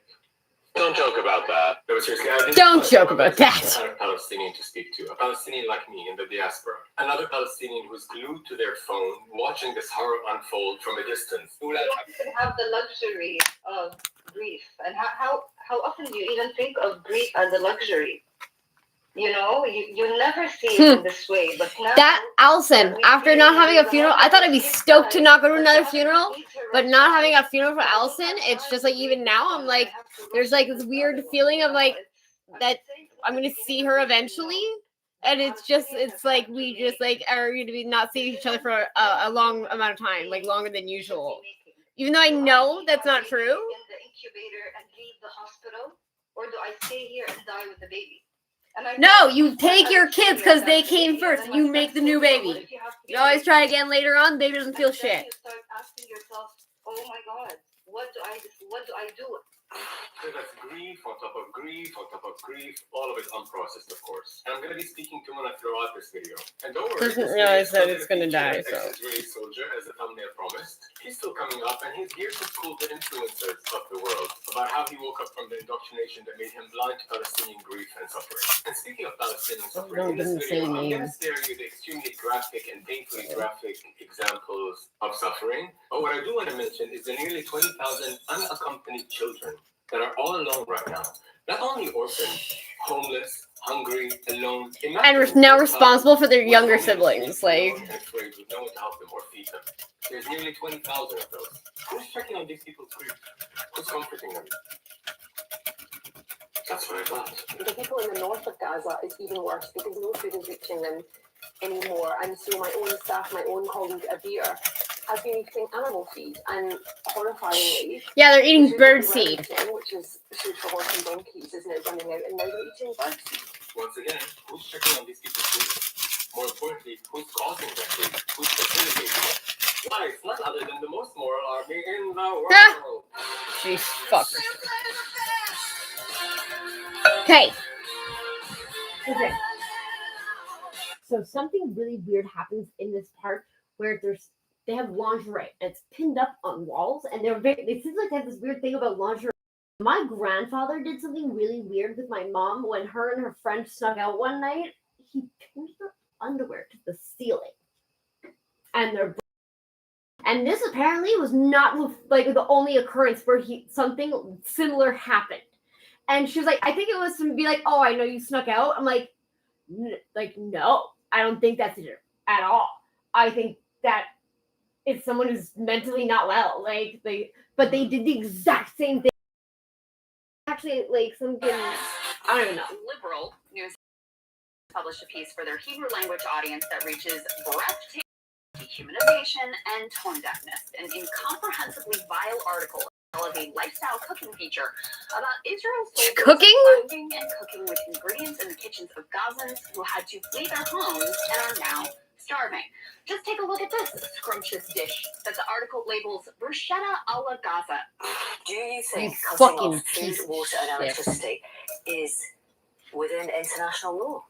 I think that Israel has an absolute right to defend itself against terrorists. You know what Israel has a right to do? Israel has a right to go fuck itself. I think it's an appropriate one at this time. The only way you can justify Israel's barbaric treatment of Palestinians is if you can block out the idea that Palestinians suffer. Block out the idea that Palestinians can feel pain like you. You know, to Israel and its supporters, Palestinians are like bearded beasts, barbaric beasts, wrapped in turbans with nothing on their mind but death. To them, a man who looks like this can only be a terrorist. This doesn't happen by accident, it happens by design. Western media is complicit in demonizing Palestinian men and erasing their pain. And later in this video, we're going to get into the specific tricks which mainstream media uses to do exactly that, to erase the pain of Palestinian men. But for now, I would say that Western media views and portrays Palestinian men through a security lens, like they're a constant threat. And speaking of surveillance, one of my interview guests this week, not the lip sync interview, which is still coming up, girl.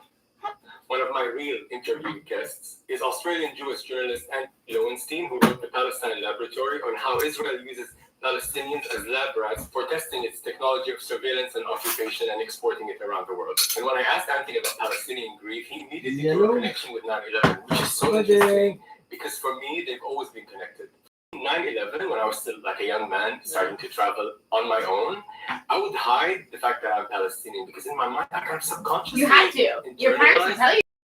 Because you're gonna have a hard time at the fucking airport if you don't. I thought for a long time that for many people this got worse after 9/11, which had nothing to do with Israel or Palestine at all, but I think the image of Arabs, Muslims, Palestinians worsened 100-fold.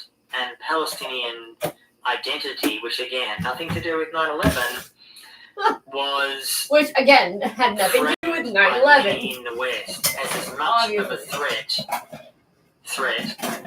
as Al-Qaeda terrorists. There was little to no sympathy for what Palestinians were going through. But I think that there for a lot of people has been back then it was everyone who was Muslim and everyone who was from the Middle East is apparently a potential terrorist. That Jewish blood is more valuable, frankly. And really what's crazy is that we as Arabs internalize that. Even us, we keep talking about the deaths in Gaza right now in numbers, like 30,000. I hate that. Because it's more than 30,000. They're actual people with families. When you say 30, 40, 50, it doesn't matter. Because if What, today? 100 dying, then the number doesn't matter. And repeating the numbers is another way of patronizing. But this is a result of years of propaganda that works on us, Arabs and Palestinians. I remember, like 10 years ago, I was living with my ex and we were sharing a house with a Palestinian guy. And I was obsessed with watching the show Homeland, which basically portrays Arabs as terrorists. And our Palestinian housemate would constantly ask me, why are you watching this show? I know that I would constantly be paranoid walking around airports because I'm consuming shows like that. Wow. If you work at the airport, you realize how much fucking airport security is just bullshit. Actually part of the propaganda. If you consume stuff like that, you will It's for scaring the other people who are witnessing the what quote unquote security. But if there's one thing that Gaza taught me in 2024 is that the time for begging for us to be seen as equal is over. This girl!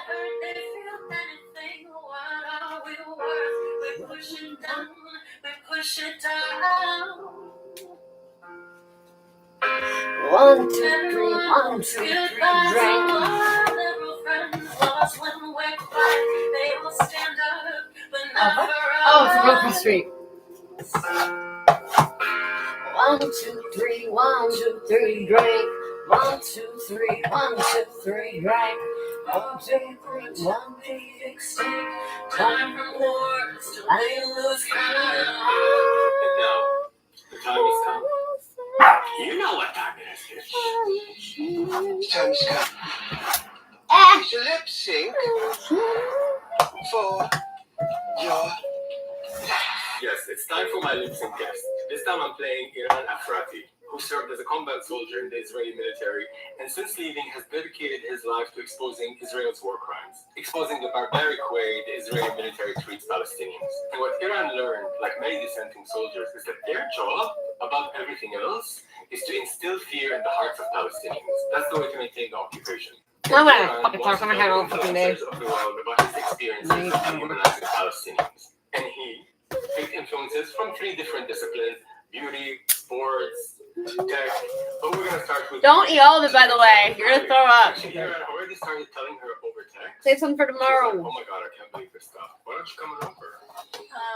So you wanted to talk to me? Well, I went through 7 months of boot camp, and in the end of the 7 months, I found myself in Hebron, the only city that had a settlement in the middle of the city. So getting into the Hebron, It looks like a what do you call it? that I had to An army base. was protect a Jewish holiday. So Like an army base that was like in a Holocaust. Or like not a Holocaust, an apocalypse. Wrong word, idiot. Is to make sure that no Palestinian is leaving his home.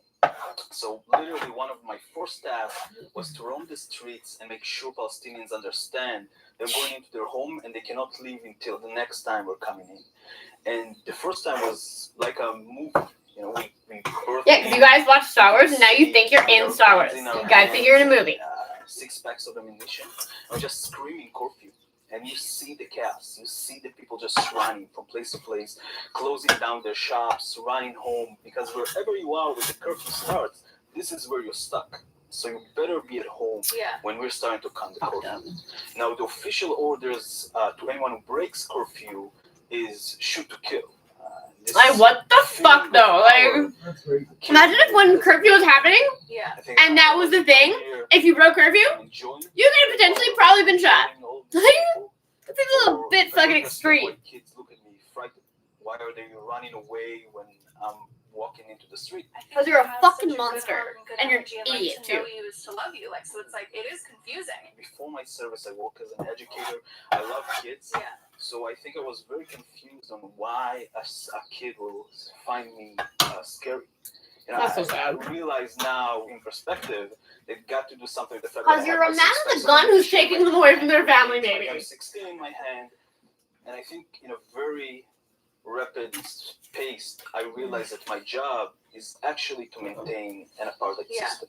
I understood that I cannot touch a Jewish settler if he is attacking a Palestinian, but the Palestinian next to them, next house over, next building over, sometimes next apartment over, lives under my rule, and I can do whatever I want with him. I can take his home as a temporary base for a few hours to a few days to a few weeks. If they get an order to demolish their home or just lock their front door and don't let them into the street their house is on, a street that only Jewish settlers can walk on, and Palestinian cannot. So they have to walk through windows to yards. I think realizing all of that in a very, very early stage in my service helped me understood that someone was lying to me along the way. I appreciate that. I feel like for the first time in my life, the boundaries between good and bad that I learned as a kid, I learned that I'm on the good side, I was broken. I felt like I am the terrorist. It's just hard to forgive the things that you did.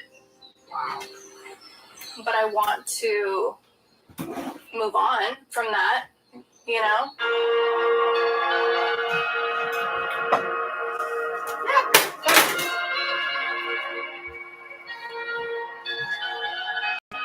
As I always say, news. In the same time, these news items. Like the story about, you see all the articles related to the topic. As you scroll down on the right, you'll see sources are reporting on the topic and where they fall on the political spectrum. If you scroll further down, you'll see the ownership breakdown for sources reporting on the story. In Gaza City, more than how you weaponize fire. Not a fact check on the specific. Aaron thinks that after he set himself on fire, that things changed, that the people rose up. No, it was still the same. It's even worse. Huh? No, seriously. They even call you mentally ill, bitch. But seriously, like, I'm clowning around, sorry, like, if it's not appropriate, but for me, it's the only way to cope. It's like, because it's too much, almost. Like, when I watch these clips, I've watched them so many times because I edit this and everything that I include, I have to watch many times to the point. Literally, I watched it like twice, and I was like, I'm fucking traumatized. Another way to cope, I guess. But the first time I watched all these clips, it's almost like I'm crying on behalf of them because they can't cry. And that's exactly it, because they're so close to the ongoing trauma, they can't afford trauma. We can cry about stuff, and our heart when there's enough distance, when there's enough time. And maybe that's why, as a Palestinian in the diaspora, or any person who's outside who has empathy can grieve from a distance. I actually had an interesting exchange with Muna about this. So I want to talk about our point of view, if it's even That happened valid to or Eric's important. actually. Yeah, That happened to Eric's the diaspora. Yeah. And because everybody kept being like, Madison is not okay. I'm like, no, I'm fine. Like, I'll let you know if I'm not okay. Like, there's no possible way all have to in common. The I'm like, Palestinians but and I'm like, why do I get to have to be able to sit here now and have this conversation without drawing? And the more they did that, the more he was like, I'm now very, very angry at a time when people are very sad. And I'm trying to be like, not visibly angry. That is until she met her husband, who was born and raised in Palestine. And when she started visiting Palestine after she married him, I started understanding how they were under the occupation.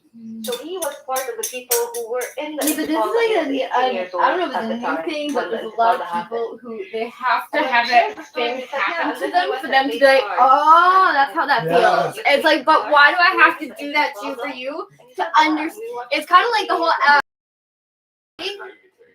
like when you tell them to do something at work and they're like, but why? Like I don't really need to explain it to you. There is an explanation for it, but I don't actually need to waste time explaining it to you. And just trust me, that's the one it is. When I went to Jerusalem and we're crossing, and there's Zionists everywhere, I'm like so tense and ready to go fight. And his cousins who have lived there all their lives are like light-hearted about it. from the outside, maybe it's even harder because your imagination can run wild as to how horrible it is. I wouldn't ever say that it's harder for me than anyone living under this occupation. I just have so much respect. Many of them really been treated unfairly. And for them to be able to laugh and smile and make music and make art. Thoughts hiding in the clouds hanging over my head. My dad risks his life outside to buy bread. The fourth born in my 12th year. There's nothing I can do with this case to stay safe or brave. Even though the house could be my grave, I want freedom for the population. I sometimes think that if the world truly sees all those feelings inside Palestinians, the depth of Palestinian feelings and pain and creativity and art and love for life, none of this horror would be allowed to go on. Because if you saw Palestinians as human beings, saw all these sides of them, you would not accept that this happens. But there's so many who refuse or are incapable of seeing Palestinians. People who are normally like progressive and liberal and good people, there's this term called progressive except for Palestine. It's bad. Yeah, that's a thing. And I got first-hand experience in that on my last trip to Dubai with one of my friends, one of my dear friends. This guy, I'm still tormented about the conversation that we had because, let me tell you a little backstory. This guy, I met him at a dog shelter where we both used to volunteer. He spends his time rescuing dogs. And by the way, he doesn't have Instagram. He doesn't do it to post on social media. He just loves. This is another thing where it's like apparently people have to challenge themselves to do good, nice things without telling people. Like every day they try to do something nice for somebody without telling somebody, hey, guess what I did for somebody today? Like that's the thing that people have to try to do. Holy shit. Literally, my life's based around like making sure everyone around me is happy. I was too stunned to answer. I couldn't believe those words were coming out of his mouth. But what's very relevant to mention here is that my friend comes from India. Not that all Indian people think this way, but India is one of the many countries that buys the tools of surveillance and occupation from Israel and uses it to oppress the Muslim minorities in their countries. Myanmar is another country that buys from Israel. And Anthony Lowenstein actually wrote about that. The Indian government and many, many Indians who are able to blindly accept a worldview which says that any Muslim is essentially a potential threat, and that fits very clearly with what Israel is doing. So the sympathy that many Indians now have for Israel, I think only can occur if you do not see Palestinians suffering, if you don't think that they're deserving to survive. So yeah, I would just say to your Indian friend, what you are supporting is making all of us more unsafe, including you in India. To be honest, I'm still kind of like tormented by the way that my friend, because I haven't been able to talk to him ever since I left Dubai, because I was so stunned by that conversation. I couldn't believe he was talking to me about terrorism when he knows that my father was kicked out of Palestine way before Islamic terrorism was a thing. But I want to thank Anthony really for clarifying something for me and for the reminder that Palestinian suffering, the reason why Palestinian suffering resonates with so many around the world is because they see themselves in the dehumanization that Palestinians go through. And speaking of dehumanization, let's go back to that specific tactic that I mentioned earlier, the weaponization of Western feminism against Palestinian men. They do it in a subtle, or what they think is a subtle way. Like a few weeks back, Talk TV host Julia Hartley-Brewer interviewed Palestinian parliamentarian Dr. Mustafa Barghouti. Throughout the segment, she continuously shouted at him as he spoke about Israel's relentless war on Gaza. Whenever I speak about Palestinian rights or Palestinian situation, you claim it is history. I'm talking about what's happening today. No, I know. This is not history. I understand that. Please don't say that again. We don't have time for it. You've made that point 5 times already. I don't know what you have time Oh my for. God! Let me For explain the love myself. of God, let me finish a sentence, man. Maybe you're not used to women talking. I don't know. But I'd like to finish a sentence, sir. He was the epitome of class and respect. He never cut her off, and he wasn't being misogynistic towards her. He was just listing Israel's crimes. And she was hysterical almost in how she kept accusing him of being a misogynist because she wants to distract from what he's talking about Israel. But the best part of that interview is towards the end, where she thought she was going to order him. When she was like, you have 20 seconds to speak. And he gave her the biggest mic drop. He didn't even need 20 seconds. He used 5. I've got to answer. We're not even going to bother trying to answer. If you don't think Israel's reaction is acceptable, what would have been an acceptable reaction to you? You've got 10 seconds left. To end occupation and allow peace to prevail for both people. That's very brilliant. Yeah. Sorry to, be a woman speaking. Sorry, I'm a woman. Just back, you're a fucking fat cow and your husband cheats on you. This is tactic that Kids don't like you. Israel always use. You're a Either fucking it's nasty bitch. about women or pinkwashing. For the love of God, let me finish a sentence, man. After the Fucking weird. what do you feel when you go home? She was reflecting on the Okay, Karen.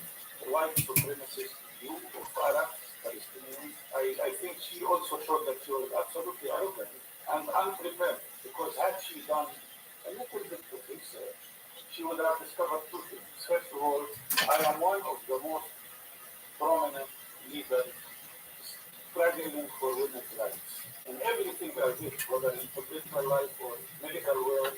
But the second point, my wife is one of the most known women struggling for women's rights, and she's a well-known researcher. She's the most published researcher in Palestine. But this depiction of Arabic men as beasts is the first step in the erasure of their pain.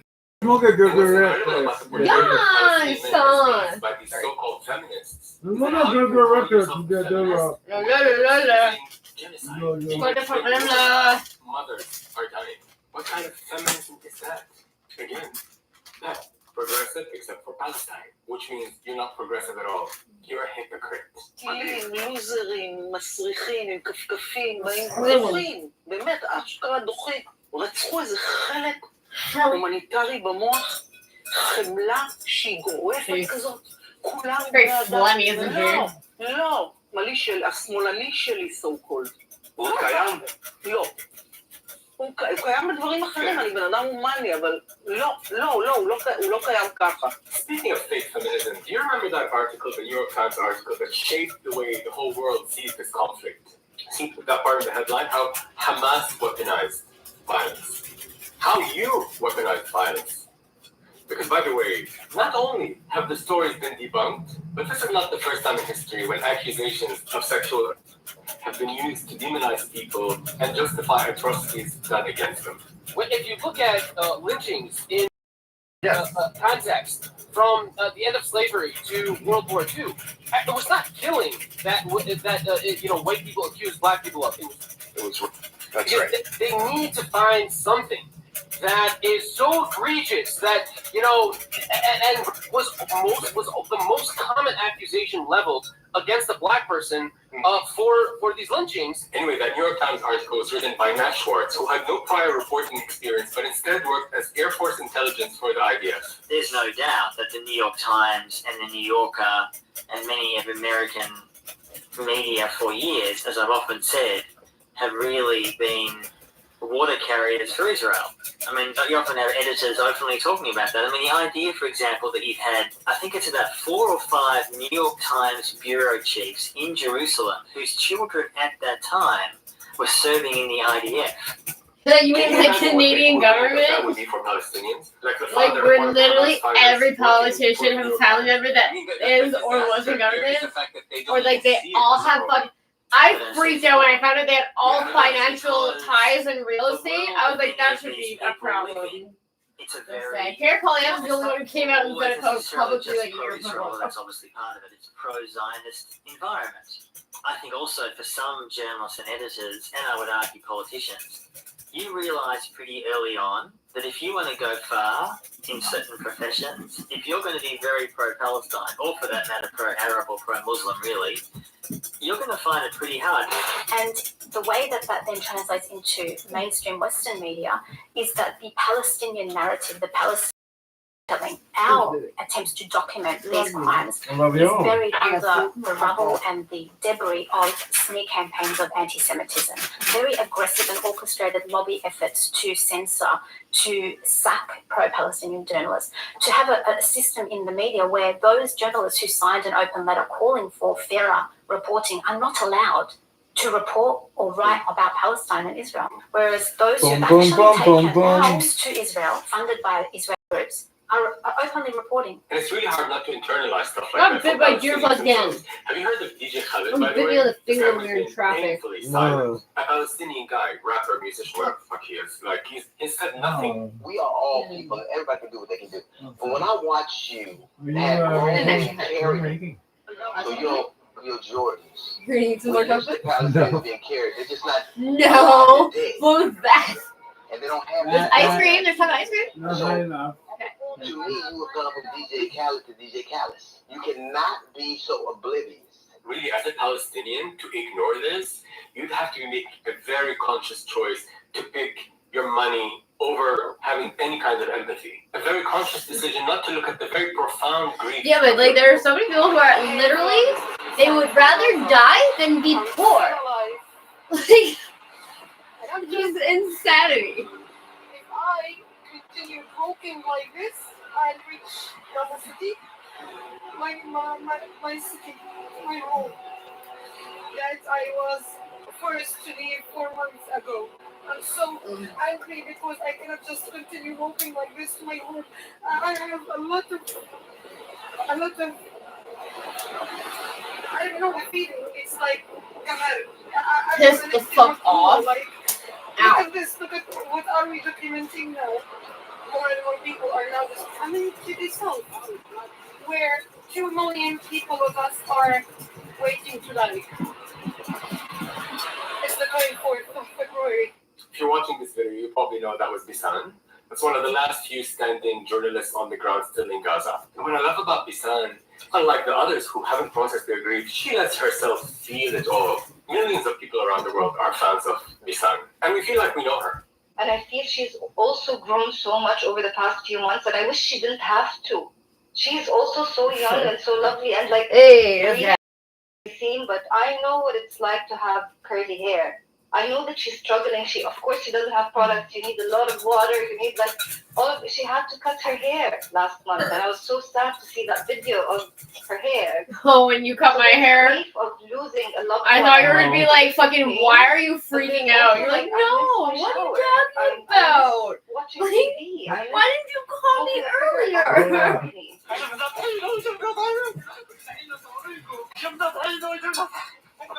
على الشمال على الشمال. Speaking of flour and food, now it's like a normal thing that maybe fathers or mothers go out to get flour. When they come back, either their family is like, they die while trying to get food. Like, that's a thing that just happens. So imagine how awful it is that on top of all these tiny little griefs, you have these immense, huge types of griefs, like losing your loved one. Like, there's this clip of this boy who won't let go of his dead mother. I heard the mother the other day say, sometimes I wish I didn't have this baby, as she rocked her on her knee. So these are the things. That's kind of like my another one of my excuses right now too, where I'm just like, yeah, but what if shit hits the fan? That's kind of like not an ideal time to be doing this. Experienced by Palestinians right now is the grief of separation, because now they're all doing these impossible choices of, I can leave Gaza with my kids, but I have to leave my parents behind, or I can send my parents and I stay behind because I stay behind. I don't care. My family's okay, or my people are okay.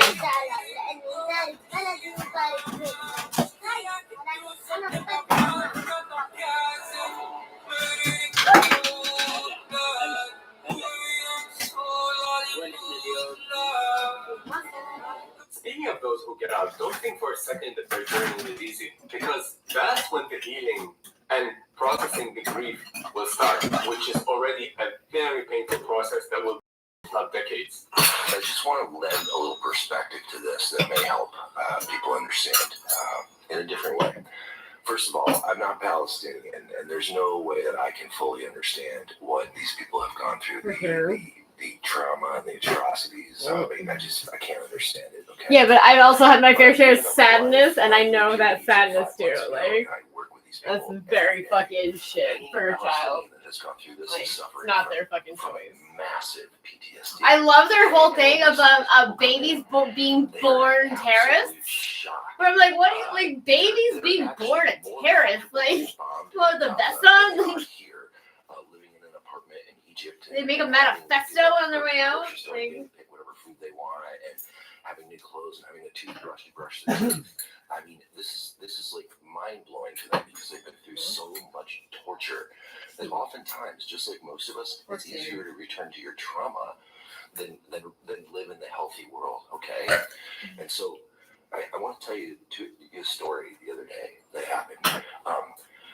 One of these displaced Palestinians was so proud of himself because after 3 to 4 days here, they finally managed to take an Uber by themselves across town. I mean, these people cannot function doing normal things because they are in such trauma. And speaking of Americans who know what's really going on, this one goes out to you. all of them are super good, by the way.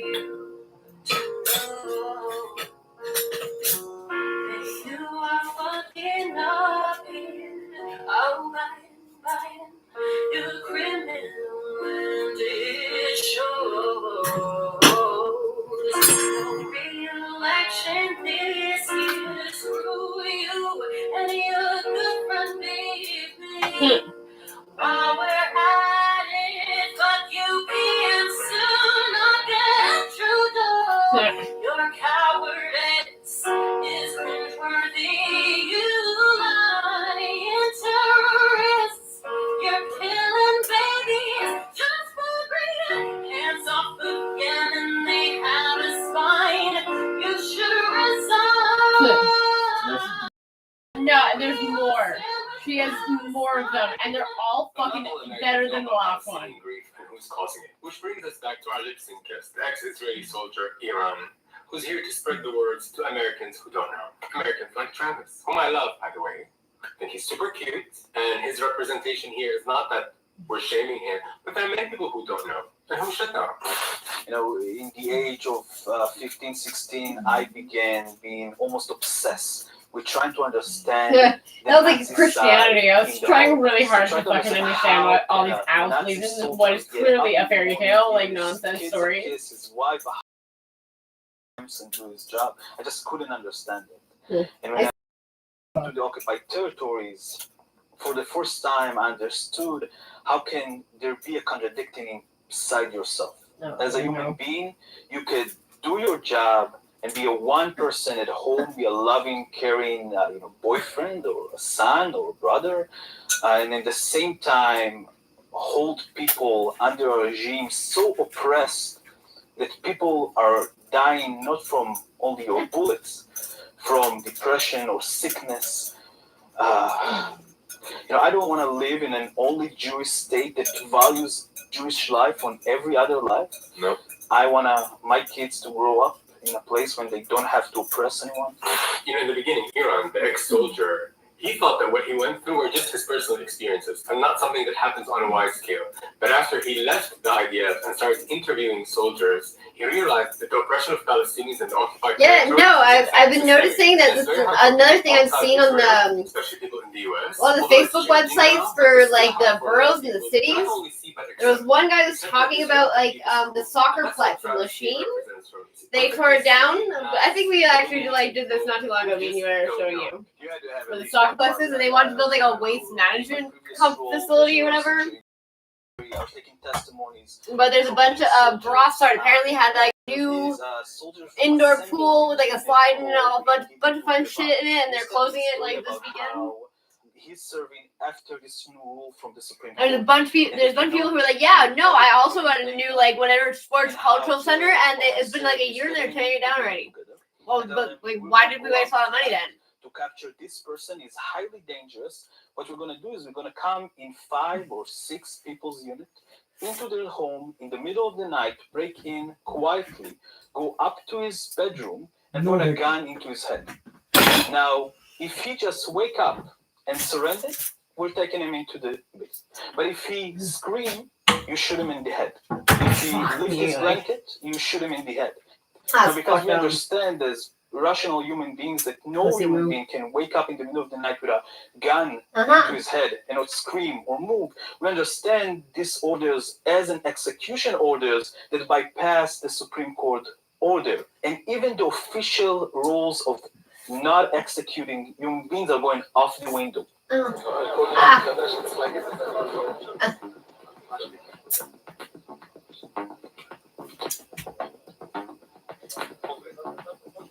עוברים ממקום למקום, מחלקים את הנשקים האלה, נשק מציל חיים. היום זכינו להיות בעיר אשקלון של תומר גלם, יקירי, כיתת כוננות שנייה. If you see a girl with scissors next to you, you shoot to kill. Executions are very much alive in the Israeli military, the Israeli police, the Israeli discourse.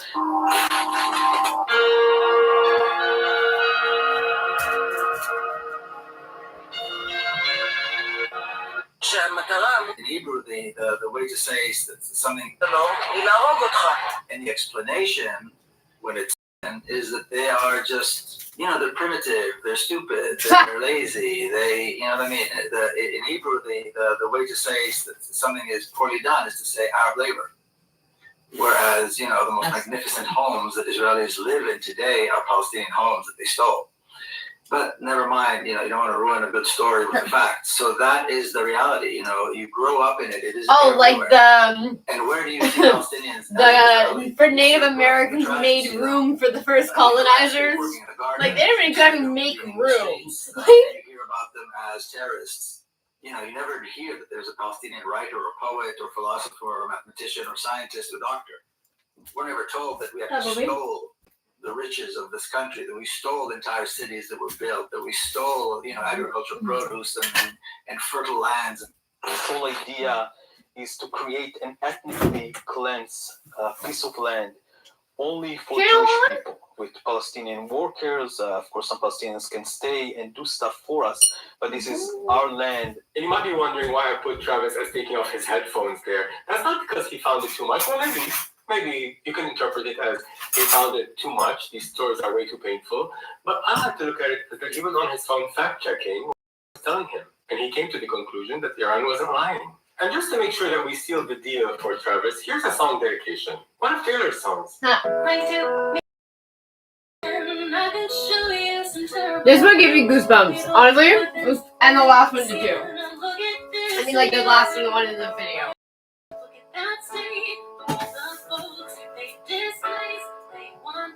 So we play. Hey, your money, funding crimes all over the Middle East. Ain't it funny how they lie? They don't care about me. So hey, let's be friends. Fight like hell till the shit ends. Grab your bullhorn and take my hand. We can make the bad guys scared on the weekend. This ain't gonna be forever. Occupation's going down in flames. What's the milk? No big deal. They're gonna hang their heads in shame. Call it anything, motherfucker. Say they're where to blame. And it's true, Palestinians are always to blame for the situation they find themselves in.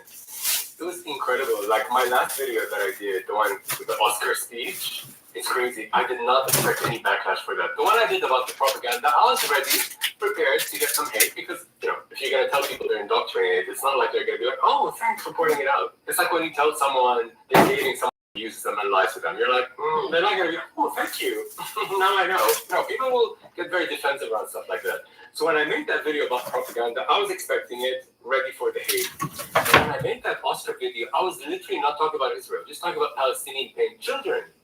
How they're afraid, alone, without their parents. Even the images, none of them were violent. It was the most tender video I've ever done. And the kind of backlash and the hateful comments that I got from Zionists who were like, they brought this on themselves. These kids, their parents voted for Hamas. And such like, this is what you get when you mess with God's army. Girl. No.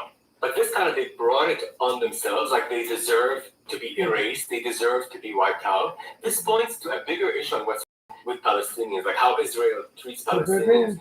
There's a complete erasure of Palestine.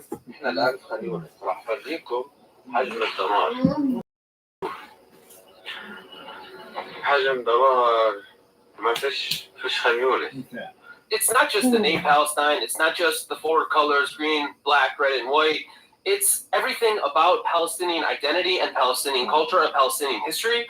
In the past 5 months, the Israeli military an archaeological site in Gaza. They Gaza Municipal Archives. They destroyed Salim al-Rais's antique shop, which I had the fortune and privilege of being able to visit very recently, which, as far as I know, Gaza weeks before October 7th, right? Yeah. That's right. Wow. And bought about 600 documents off of him, which, as far as I can tell, the largest private collection of documents related to Palestinian history and all of historic Palestine that was obliterated by the Israeli military. They're trying to erase everything. Which is called the Jews. The eradicating and to kill scholars, academics. We have medical side or health side where Israel is dedicated to kill Palestinians who are working in the medical field, the professionals, the senior professionals. This actually is nothing new. Israel have always been since 1940 villages. They always started with the medics and the nurses to make sure that whoever they would kill or injure wouldn't have the ability to be treated. So everyone's already killed now or a little bit later. But for me, the worst kind of erasure is the erasure of someone's pain. But you can never erase the pain of Palestinians. You can never erase us. The world is waking up. And thanks in no small part to our Jewish brothers and sisters who are really standing up for Palestine. And if you've been following my series on Palestine, you know I always lip sync to Jewish voices, right? Because it reminds me that actually the problem never was and never will be Judaism. It's Zionism that's the problem. And what I find really relatable and moving about those Jewish voices that stand up for Palestine is the motivation of their activism. What drives them? There's a pain that's very recognizable. And it really came up when I was asking Anthony about what's his saddest memory in Gaza or all of Palestine. I mean, the thing that stays with me, which in some ways motivates me, is, again, not a particular incident, is shame. Shame that this is being done in my name. And the shame that I regularly felt in Palestine, seeing Israel, I'm not an Israeli citizen, just to be clear, Israeli soldiers, police, humiliating Palestine. Literally lived in East Jerusalem for years, and literally every day, down the house, I saw Israeli police humiliating Palestinian kids because they could. Because they could. Frisking them for no reason. Making them sit on the side of the road for a while for no reason. In other words, this is what the occupation has done. It morally corrupts you as a society. It cannot do anything else. And this is what's happened to Israel. It's morally corrupted the society to its core. Speaking of the occupation can corrupt, let's hear from someone who can tell us about that from first-hand experience. Let's go back to Iran. He now wants to direct his message to Elon Musk. When I was thinking of influencers for this video, I wanted a world leader, someone beyond the beauty and the sports. So naturally, I started thinking of politicians. And I remembered how morally depraved they are. They would never care to investigate someone else's grief or putting themselves in the shoes of someone else as far as feelings and pain is concerned. So I thought, let me focus to someone else who's a big player on the world stage, but actually has a soul. And by the way, this was around the time that I saw this clip of the robots that are going to be deployed to kill Palestinians. What? I just got up and it wasn't easy. Yes, girl. Let the Squid Games begin. I thought, okay, maybe someone from tech. And this was also the same week that I heard that Elon put a chip in someone's brain. I was like, okay, let's speak to Elon. And I Okay, I speak to you. So anyway, I pulled my green screen and teleported myself to the Iran. Don't hurt me. That's perhaps, in my view, the real enemy to counter. Of course, it's not surprising. Israel is selling Oh, but this is a idea of the soldiers are more important than anything. Not only that we oppress Palestinians. I want a kiss. Okay. Then I saw the fridge, so I want some juice. Okay. Confuse us. And there's pay. Right or wrong, whatever soldiers do. Pay's like, hey buddy, I just woke up. Oh, really? The jungle is like, you'll think of this nature that's some sort of peaceful thing. Okay, then I am. Yay, thank you, Pepe. Tell him I say thank you. That's actually what being in Israel is. I'll pick him up wherever the fuck he wants. At 10 minutes or about. Yeah, I know. Growing up, you But understand the fact that it's at 10 o'clock is like awesome. that they're actually I was like, you know what? I'm willing to stay there until like fucking 6, 7 o'clock at that point. Like, if you start at 10, I'm down to stay till like fucking 6, 7, 8, 9. I don't even give a shit. Like, as long as the sun is up. do not believe their sorrow, do not believe their smiles, do not believe their feelings. There are some. But I mean, this is one of the most. I should text Eric. What? Because he asked me what time I was picking up Pepe. Okay. I'll just wait tomorrow morning. I'll get up there early. Okay. Less early now. I understand what? No, you should text him now. Why wouldn't you text him now? I'd wait. You know what? I'd say wait an hour. Wait an hour and then text him. Oh, sorry, Dad. Then see what? What I was what? Freedom.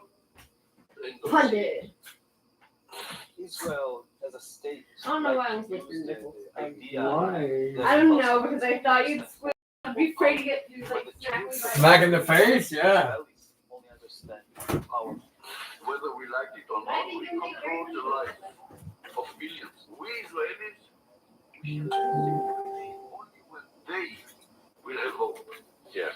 Every other attempt from Palestinians to try to negotiate this situation in a diplomatic way was countered by more attacks, more oppression, and more occupation, more stealing of the land, more destroying of homes, more settlements being built. You are stealing my house. And if I don't steal it, someone else is going to steal it. No one is allowed to steal it.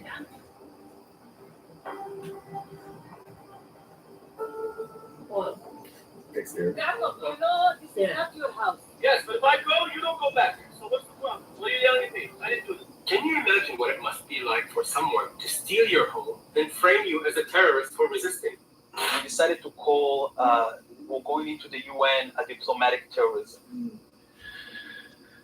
Yeah. And to go into the ICC, international. Actually, David just said, did you make plan with Pepe for tomorrow? I told him I texted him earlier. I'm waiting for his answer. I don't have to tell him what plan I made. Of the occupation is not to be safe. The hell's the point of that? What people maybe don't understand is that Israel situation of constantly having to protect, creating this situation by pressing millions of people until they have no other choice by resist. So many of these people lost a family member, right? Had been to prison or lost someone in prison, and understood that nothing can be changed. So really the question is like, for every Hamas member that you kill, how many did you create? You cannot deter a person or a group of people if they believe that they have nothing to lose. Right. Like, there's a lot of bosses that if you do a good job. Oh, okay, great. So you will go above and beyond, and I don't actually pay you much. I'll actually be like, wow, I'm really impressed, good work. But then they always up it, and then it's like never actually fully does what they do. And you're like, I'm really running the fucking ground, I'm doing 100. So what we did with the permission of there is to let Qatar to transfer a huge amount of money in cash counterintuitive thing here. I think that the thing that I think should be done, even though it's very difficult, I would recommend that Israel engage in the most conspicuous acts of kindness possible. I do not believe that at no point in history there was a state that had the power to control over other human beings and benefit from it, and just decided to let go of its power by itself.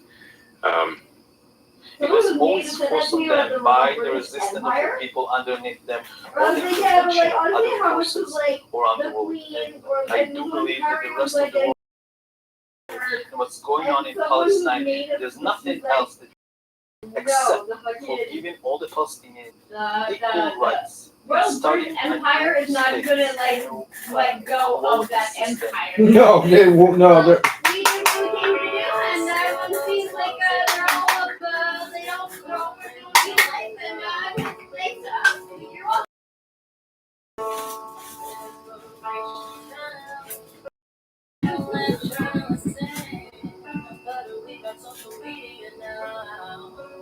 Showing everybody what they do. It's clear beyond doubt. The world has been awakened. With the patterns I need breaking. The respect. We ain't ever gonna shut them out. Everywhere in Gaza now. They're surrounded by so much pain. Baby, this ain't no defense, no. This shit is inhumane. This genocide is not a war, but the martyrs don't die in vain. We're gonna see a brand Palestine and Gaza is really freeing so many people around the world. And I can talk from my first-hand experience about how it's freeing me to get in touch with who I really am and strip away this shame that I had about my Arabic or Palestinian identity, which I'm ashamed to even have had that kind of shame. But anyway, and actually Gaza, the fears that I have, because when I look at what they have, I'm ashamed of even having that same feeling. Of that much terror, makes me think, like, what am I afraid of? If I go there, will I get interrogated? Jack, what are you doing? What is it taking away? Fucking hoovering the floor. Actually, Anthony, when I was talking, Hey! he asked me a question about would I want to go to Palestine. Near the kitchen. Palestine. I mean, you'd like to go? Just about it by the sounds of it. You're scared. I say go. You gotta see it. You gotta see it. It's going to make you angry. I mean, obviously, you're going to say you're angry about it already. I mean, as am I. Obviously, my background's very different to yours, but... I just want silence for a second, because I have this longing. I want to... October 7th happened. I believed that Palestine was going to be free, but really not anytime soon. I thought maybe another 50, 100 years. Yeah. But now, like anytime I think of Palestine, it's no longer so far away. It feels like it's within reach. And maybe it's not in my lifetime, but definitely in my daughter's lifetime. You see that? To be dead. That's the freedom you're gonna have. It's in death.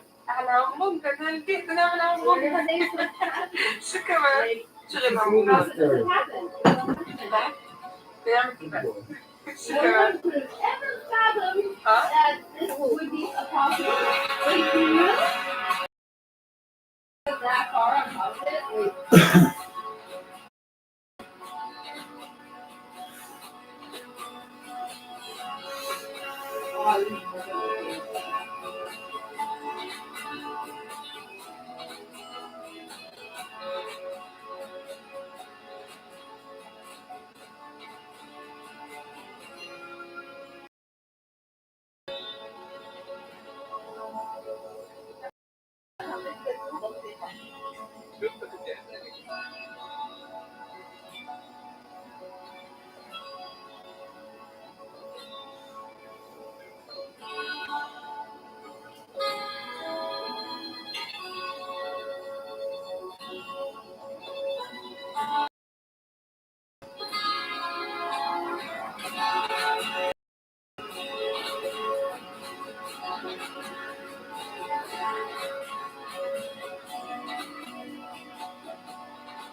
Click.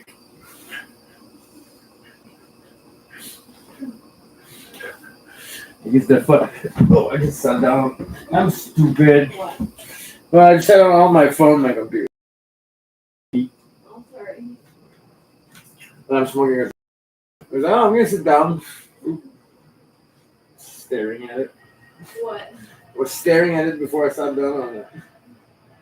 My brain didn't do +1+1.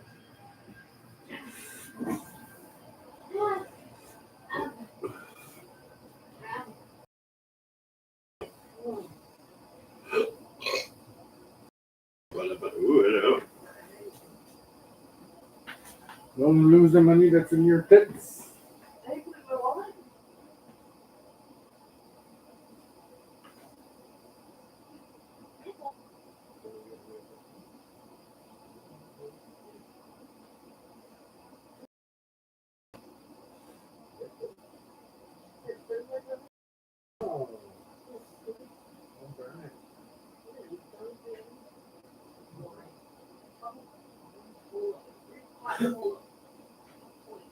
It's not a polo. Well, it's not polo brand. No, it's a bird crown B. Huh? It's polo type T. What's it say on it? What? What did it say on it? What do you wear? On the tag. Burberry? Burberry? Well, Burberry London. Yeah, but that is like way above polo.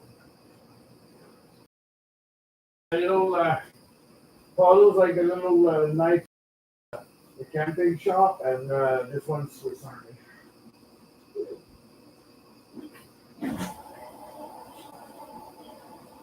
You know? Yeah, no.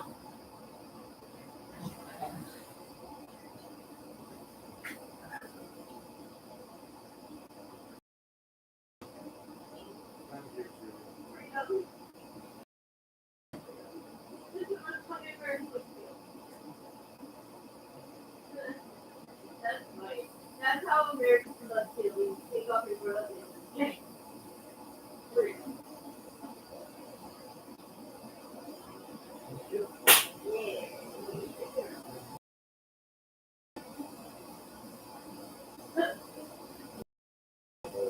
No.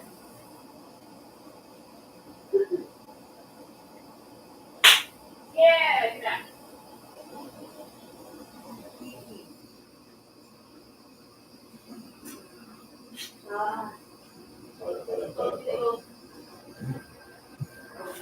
I think it sounds like not catching a difference. Huh? I think it sounds like this. Yeah.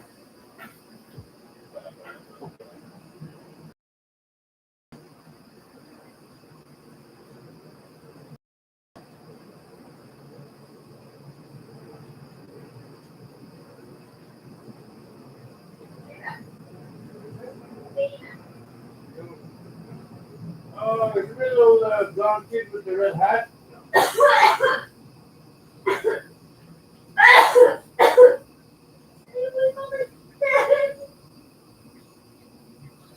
It's actually fantastic movie.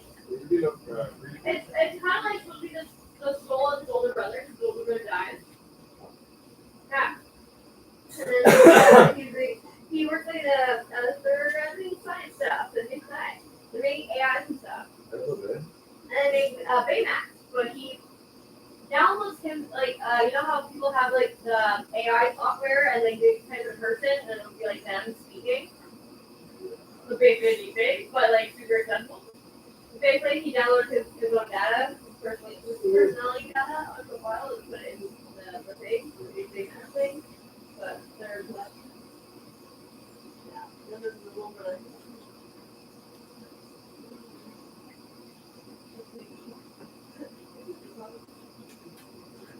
I'm 140, and I'm on 50.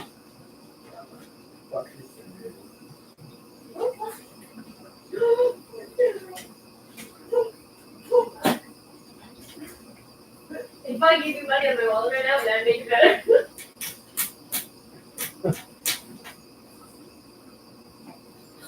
Okay.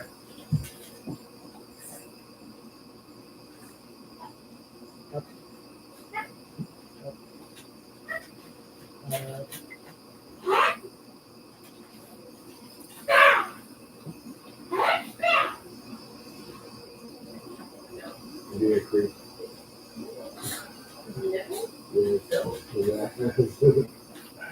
I mean, it's fine. Wow. That's your nickname. That's not a steel, it's ginormous. The ginormous one is like. No, it's a regular steel, it's huge.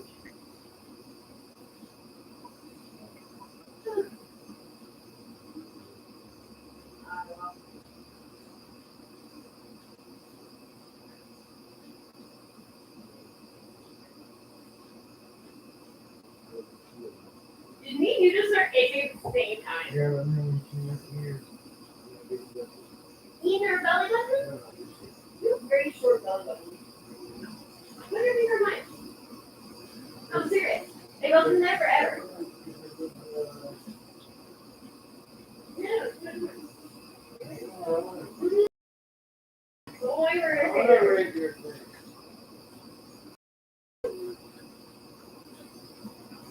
a whole finger. I'm fucking one that does her voice.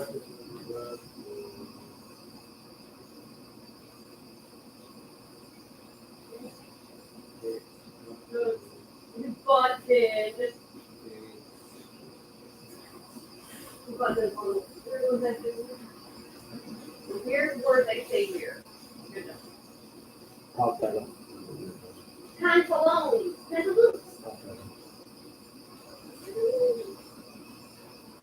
How do you do?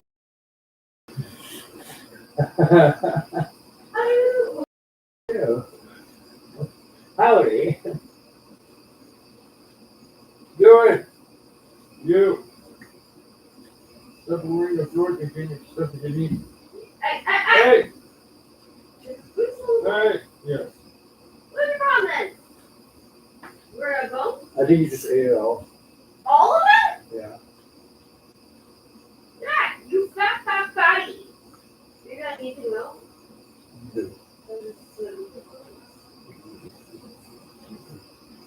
Dr. Bob? You didn't snap my Dr. Hard.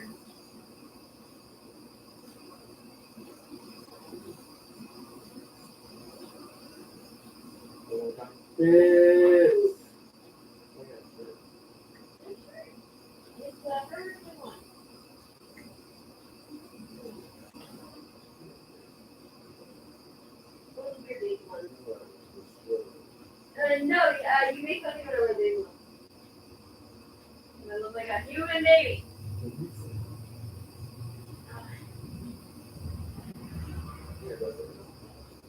It's like a wrestlers. It's like in a teenage gym wrestling class. So like it's not gay, okay? What do we get to say? It's not gay. Baby said about the bikes. It's like, oh yeah, I'll be talking about people. You're down with the guys. What? No, they want to let you know that they're on their way to work. No, but Baby was laughing at him saying like this. And the guy on the little boat is. Oh, I have like a theory that Glenn have had a gay experience with each other. Well, no, because they both accuse each other of being homophobic. Oh, yeah. But then they both accuse each other of being gay because they're being homophobic because that they're gay. Like, you guys just fucking, I think this is cover up. I call fake news. Right. Well, what is Trump saying? It's a witch hunt. I just saw it on Tuesday or yesterday. It was so good. What? I usually get like 1 year afterwards.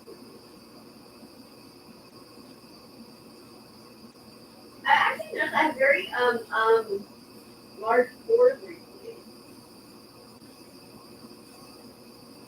You need pore minimizer. I know that does that on my nose. Yeah, exactly. Here, so your pores. No, you want to know. You want to I just squeeze over here. I don't like hear that shit. You want to talk about it? You want to talk about it? Let me do it right now. Baby. They're actually black. No, they're actually not.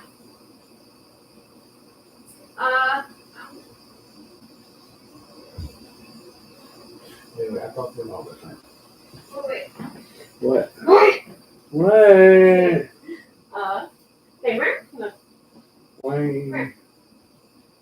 Here. So.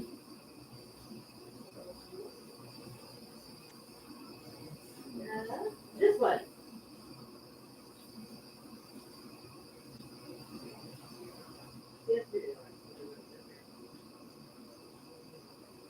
Right here. Right there. Oh, yeah. Where your vein is. That thing is blackened. Okay, you know what? I'm just trying. Because it's in. I'm trying to get that part. I'm trying to get that It's lean forward very far. part. They usually reoccur, but like you have to. Right? Here with the. Nice. And you don't have any of those too. That's cool.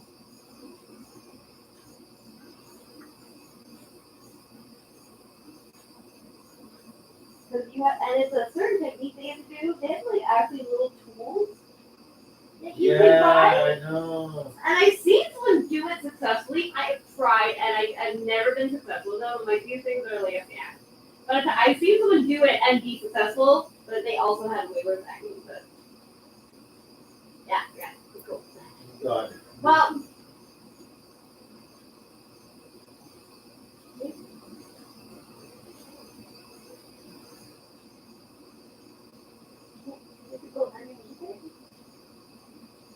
So they just hold the skin like this, so like you get to it. That's where they have it's like a little metal wire. A metal wire? Instead of being this, you know, the hook you use for your teeth. Oh, yeah. It's like that, but a little wire. It's not like it's a U shape.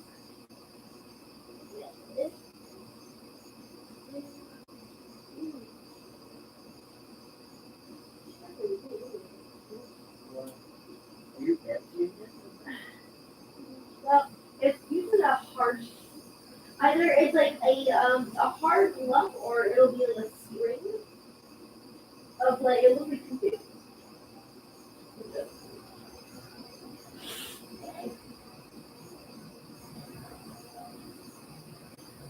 You have to do it from like all different angles to get the whole thing right. You have to do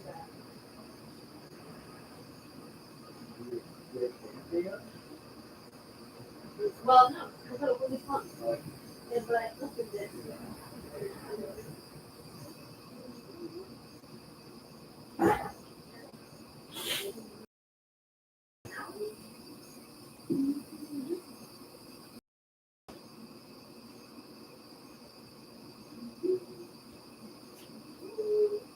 You can lean forward if you're hurting. Like,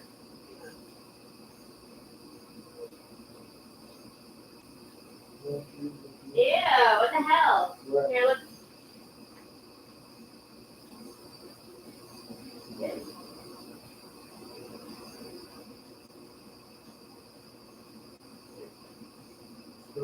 Yeah, probably. That's the first one. It's a very long street too. It's probably a closed hair follicle actually. But that's what he's done that.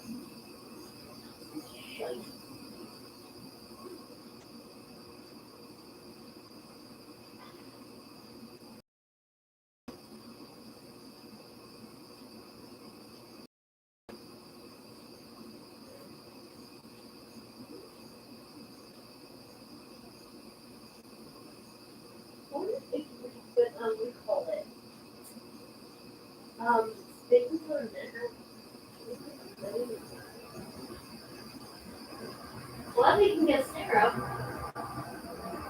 You have stickers on your name? You have both names.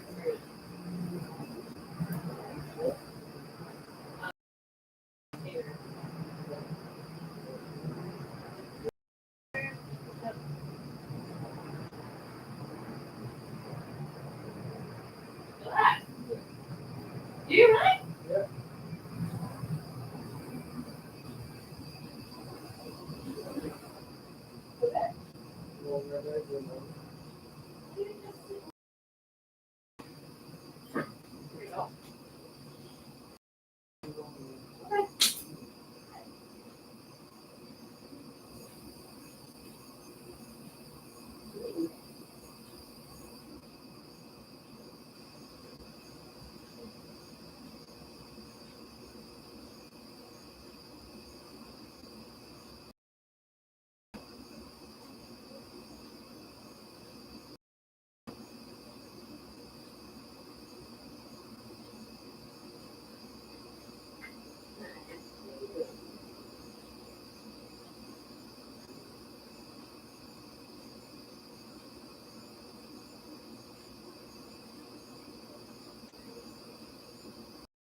Ivan, so that you'd be like, look, see if this one's still here or it's not still here, so you can let me look through it.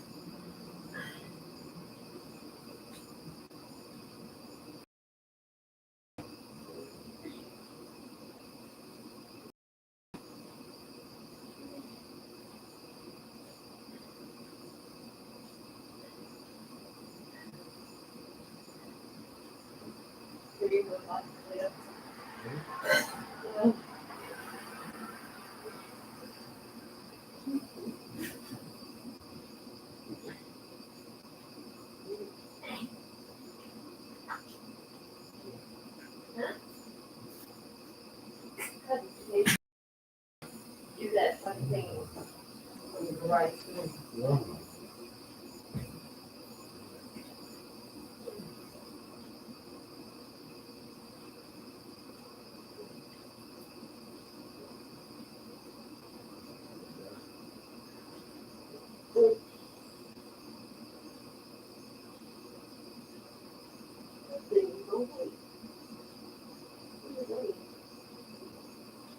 Oh. What's that? Well, it's like library or something. But this thing is don't like it, which is weird.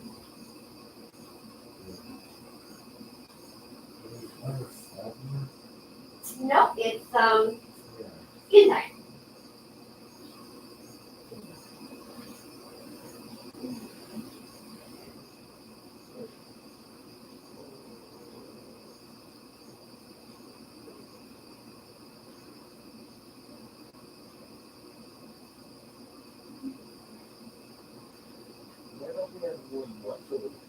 I know your butt bone.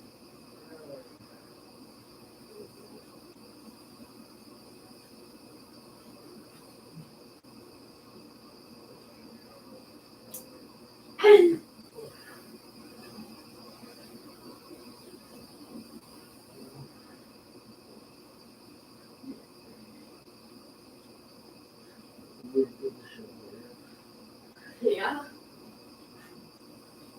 Oh wow, that's what that went back around. Really? And then we send it straight. It goes right. That's fucked up. That's good. That's good. That's scrunched up yet. That's why it goes brown. That's when you pull back. That's it. So that's good. See, I think I got mine off. Yeah, I've had it since high school. Almost. That thing was really big at one point. Yeah, you did have one somewhere. Who's Chester now? What happened? What? You have too much Chester all of a sudden. Where? And then.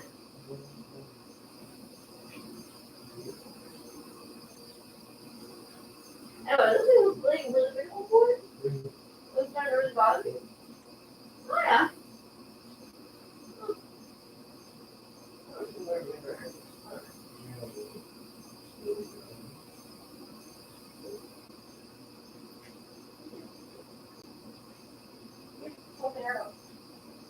Get rid of the. It's actually currently how you make an ingrown hair worse is by plucking it out.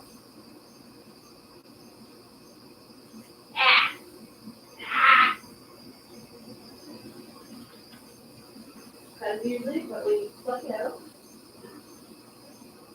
I'm not going to do it. When you pluck it out, when you find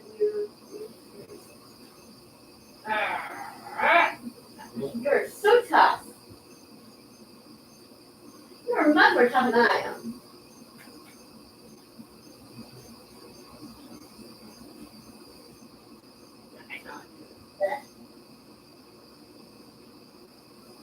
The way you are screaming. I just pulled on And it just popped out? it. Yeah. Yeah, so it should expose. It should expose like 1 or 2 more.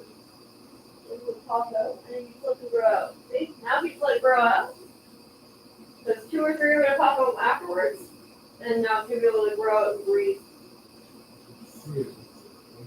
Sometimes it's easier when you after you've had like a hot bath or if you're in a hot bath. No, like I mean your skin's moist and wet and hot. So your pores will heat up, and that way you can when your hair is wet, you can separate it and you can see exactly what. Here's one more.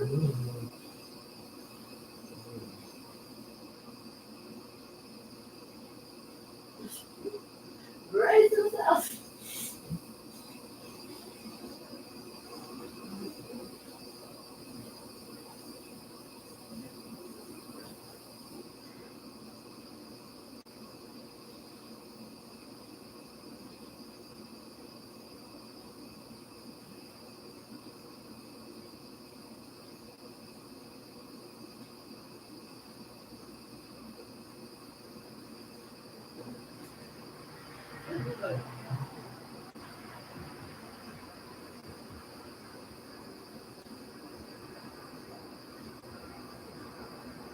No, everyone's healthy. You can't get rid of skin's head.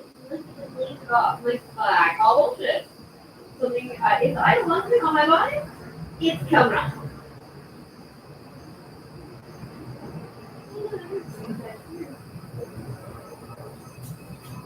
Oh, he's crawling. You should look yourself in the mirror when you do that. Oh, I heard the funniest thing that Rainbow Sean said. I heard it because I was like, do you still live at Trackside? Like, I don't actually know which one he lives in, but like, I just know he lives somewhere on Trackside. Just like, what's that guy? Not Back to the Future Dylan with Mike Myers.